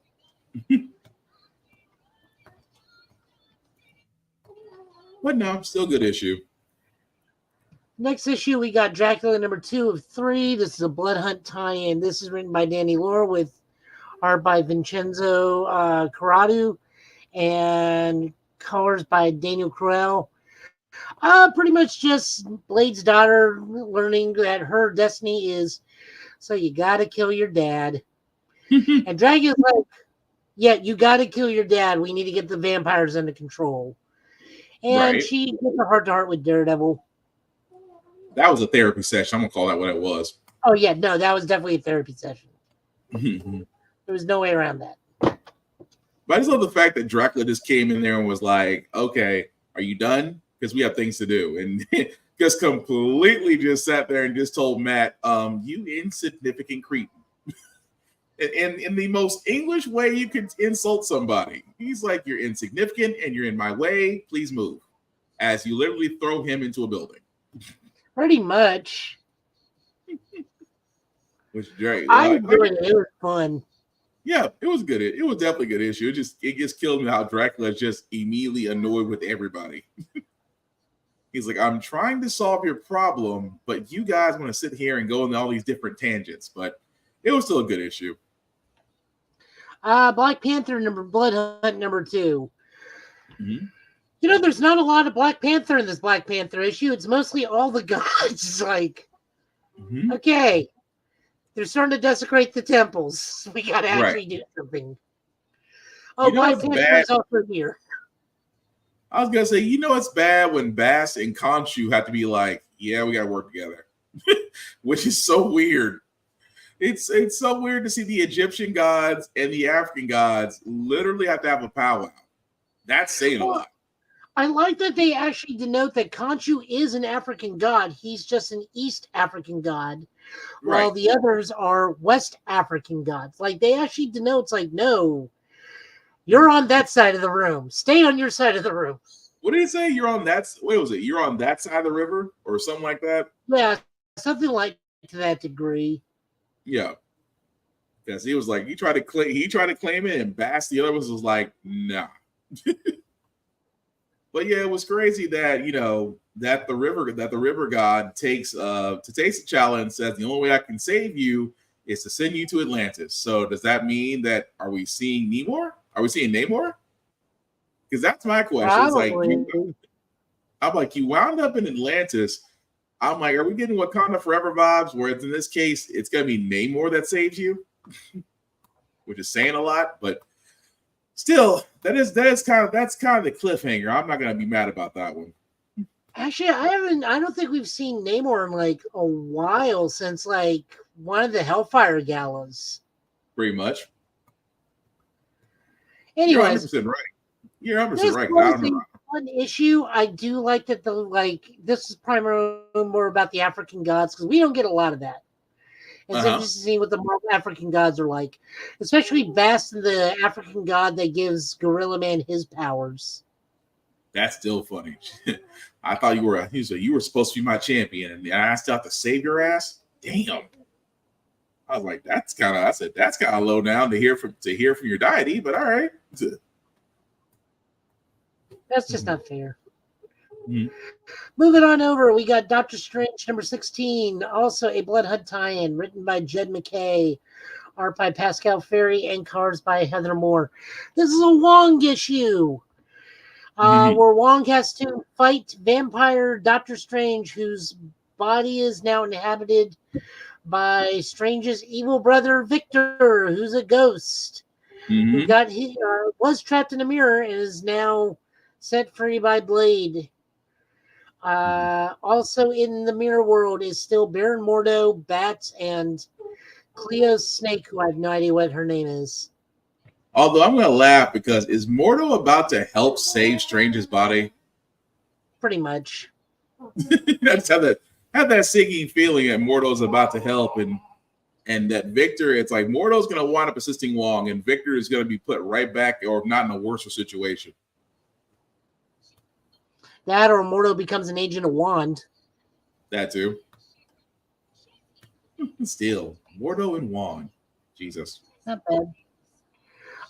The penultimate issue for She-Hulk. This is written by Rainbow Rowell with art by Andreas Genelet and art by D. Knefi. She-Hulk and Jack of Hearts just returned to Jen's apartment from their vacation. Her apartment has been trashed by one of the Inhumans. Right. And then Carol comes and offers her own place, a new, better place on the city, and an Avengers membership. And now Jack of Hearts and She-Hulk's newest relationship issue is the new job and the move. Will they continue to remain together? I don't know, more than likely. But again, fantastic art, great book. I really like this sensational She-Hulk run. I wish it didn't have to run. I'm hoping after 10, it gets rebooted again with a different moniker. I would like to think so, just because of the run it's had. It's really a successful one. So the fact that they are going to have her rejoin the Avengers again, I like to think that it's going to continue. At least I hope. That and Jack of Hearts is like, I can hide. I can fly. Jack's like, look, I can make it happen. I'm basically walking nuclear energy. It's not like I can't be there. True. Invincible Iron Man 19. Rhodey's out of prison. Gets a smooth new look by the freshen up protocols. If new look was 19. Written by Jerry Dugan with art by Andrea DeVito and colors by Brian Valenza. Basically, Brody says, "Hey, I'm gonna go west and start a work release Avengers," which I just like. You mean the Thunderbolt? You're just gonna make the Thunderbolts. In fact, you're making the Luke Cage iteration of the Thunderbolts. While he has the let me leave that alone. I'll go say the MC Hammer fade. That's no. The last time he had that haircut, Arsenio Hall was topping the charts on TV. Damn, the fresh protocols. Fari's losing it over in chat. Yeah, it's got the block top fade with the buzz between the cut and the lower cut. He had the same. I was trying to think. I was trying which rapper had it. Fari's got to Google this. That's basically Big. I'm not gonna say Big L had that cut. It was either Big L or Cool Modi. One of those two had that haircut. No, I think it was the MC Hammer cut, but it was the last from Too Legit. But I think that was no, it was the MC Hammer Too Legit cut. Yeah, remember? It was the yeah, it was. Yeah, it's just he was referencing the fact that the last time he wore that it was when Arsenio was on the air. That's right. I didn't think about that. So yeah, he did mention MC Hammer, which is now the third time that man has been mentioned in MCU comic. Yep. So, also we get a look at what may or may not happen with Iron Man and Emma, because they are still married. Technically, they could still be together after the end of this thing. We don't actually know what's going on because we do know that Emma is leading a team. We do know that the Hellfire Club has been abolished. Yep. At least his part in the Hellfire, their part in the Hellfire Club. Well, yeah, the White King. Yeah, the White King is gone. Well, I'm sorry, the Black King. Black King is gone. So the book literally ends like, if you don't read the next story, we end up happily together and have a good life together. If you want to know what keeps going on, read the next book. It literally says that in the book. Yep. Although we know divorce is coming. Emma's You not know, really. I don't know about that because we thought that X-Men was going to be a hard reset and it's just continuing. That is true. Well, past the Krakoa era, so Krakoa arc. So And you're right. we But know that Emma's leading, I believe, the Exceptional X-Men. So it may be she may still be with Tony, and Tony's funding this version of the X-Men. true. That could be. That's also a possibility. I'm not gonna lie. I'm kind of curious to see what the next chapter is myself. So I'm definitely gonna pay attention to that. Yep. So who knows? I do hope that they stay together because I like these two together almost as much as I like Emma and Cyclops, but these two kind of go together because they constantly one up each other in snarkiness. Yeah. So I like them as a couple. And you know, if we can keep Gambit and Rogue together for almost 7 years now, then I have hope for these two. Yeah, but X-Men 97 is still in my head. You Like all you gotta do is remember they are happily married and cat parents to 3 Disney cats. That is true, but it's just X-Men 97 is still back in my head. But I'm sorry. Go ahead, Joe. Gambit the Horseman for season 2. Right. Where do you think he starts getting cats for? I mean, he's got Oliver, Lucifer, and Figaro. Yeah, I can't get past that.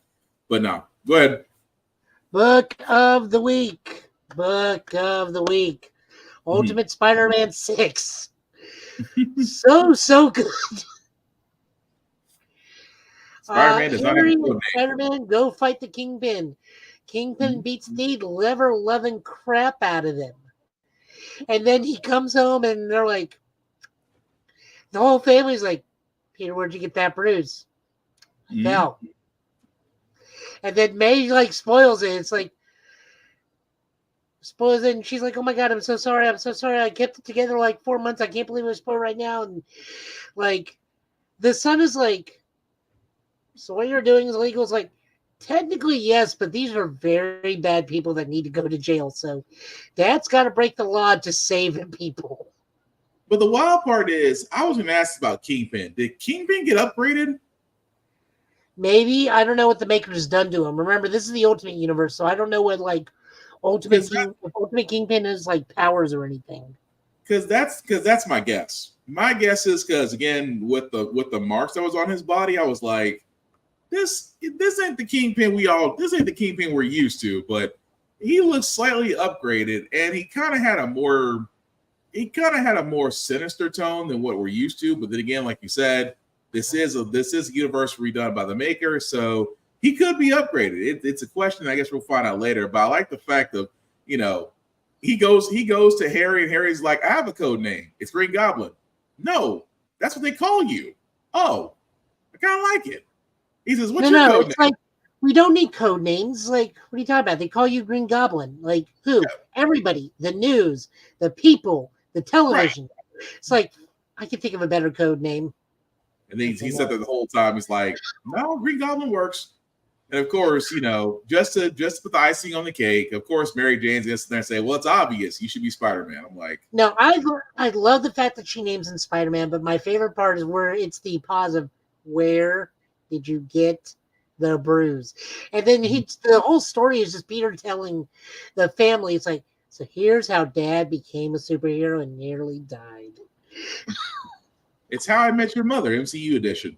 This isn't going to last longer than 8 seasons and not make a point. But it kind of had that feel to it, though. It was like, let me tell you what happened. I truly do love the fact that he does come straight with everybody. Like, he doesn't have a choice in the matter, yeah, but like, you could say it's like, oh, I got mugged or something. Yeah. Because like, even with May, like, blurred out, he doesn't like get mad at May. It's like, even told MJ, it's like, I wanted to tell you, I just didn't know when or how because of like all this. And even MJ's like, are we safe? And then Peter's like, yeah, we're good. This is not like Standard Peter's like, oh, no. Everybody's got to go into hiding now. Right. You know, Avengers Tower, everybody's moving to Avengers Tower for safety. Peter's like, no, we're good. Like, literally no one knows who I am. I don't have a name at the moment. No one knows who's under this mask. We're all good. We're safe, which I love to death. And again, I love that Peter, MJ, it's like, yeah, okay. No, I'll support this. This is fine. And you're not mad? No. I'm like, that's different, but all right. But it was good. I did like it, though. I did like this issue. It's just, I'm just like, Kingpin got a hell of an upgrade. But curious to see how they're going to explain that, as well as, you know, how are they going to take him down the next chapter? And will Harry go evil? Will Harry actually turn? Will he get waves? We don't know. Also, we have wonderful news. They are taking Zeb Wells and John Romita Jr. off Spider-Man soon. Because the big finale is he's going to fight Tombstone. Not Norman Osborn, not Venom, not even Ben Reilly, or someone of great status and stature. He's going to go fight the mob and fight Tombstone. So I got one question. I got one question, Joe. Are you relieved? God, yes. Now, depending on who takes up the book and who the artist is, that may depend on if I resubscribe to Spider-Man. But I see this as nothing but one, because every time this book comes out or any alternate Spider-Man book comes out, it beats the pants in sales off of Amazing. You're right. For all those that don't know why I asked Joe that question, if you've ever watched any of our previous episodes, we do comic book polls. There is a reason why Joe kind of avoided the Zeb Wells run of Spider-Man unless he absolutely possibly had to cover it. Joe, would you like to explain? Much like Billy D. Williams, I had a heart out, and it was 11 o'clock, and I got to go.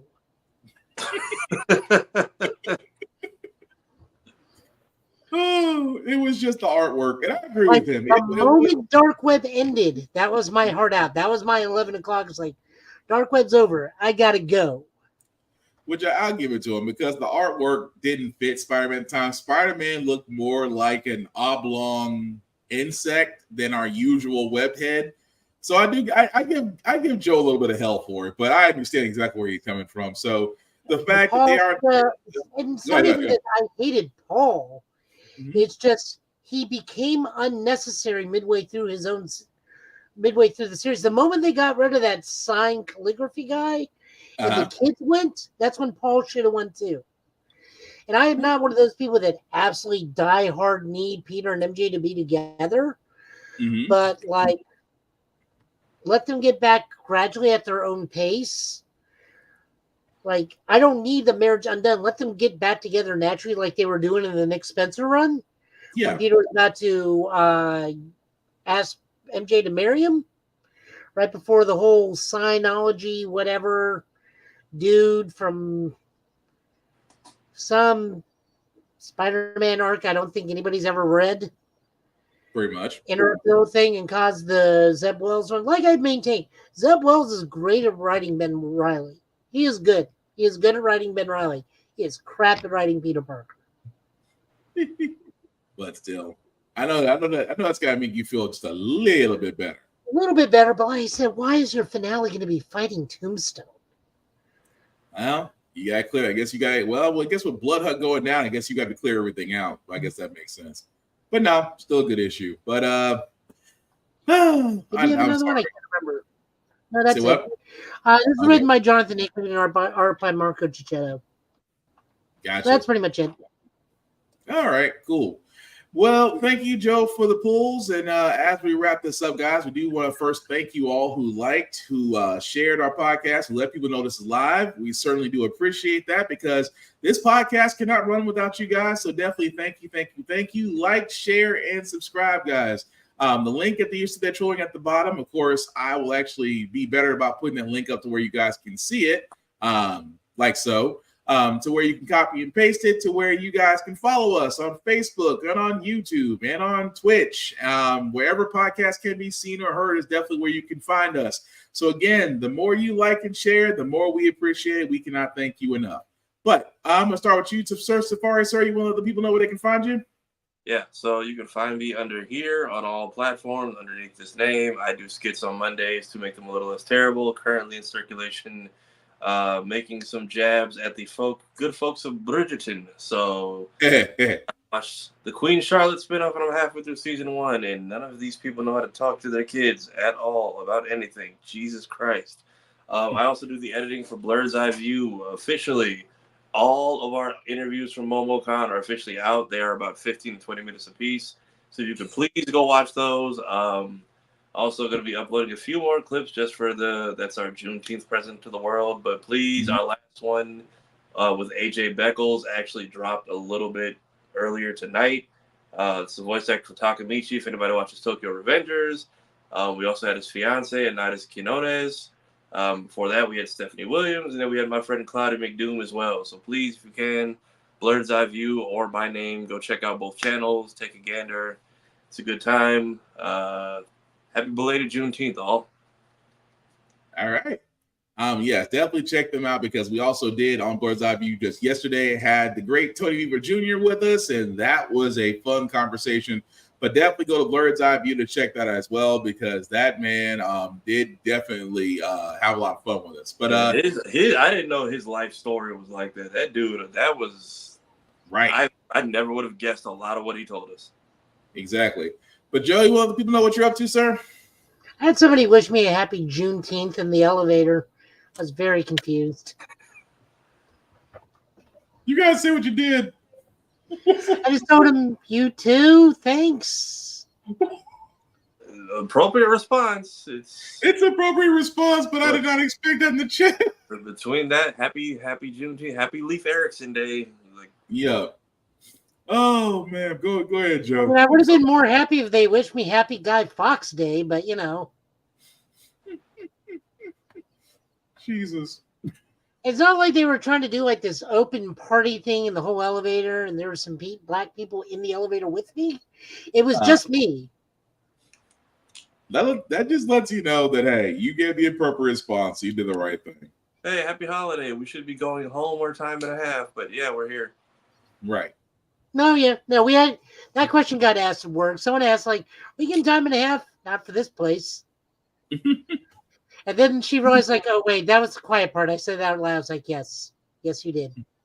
Wow. All heard it. But they actually raised a valid point. It's like, well, it's a national holiday, so shouldn't we be getting time and a half? And I was like, we should.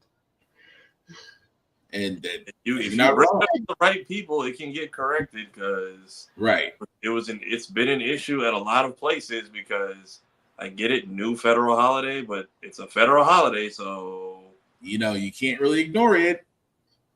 Or how much you're supposed to be paying people. That part.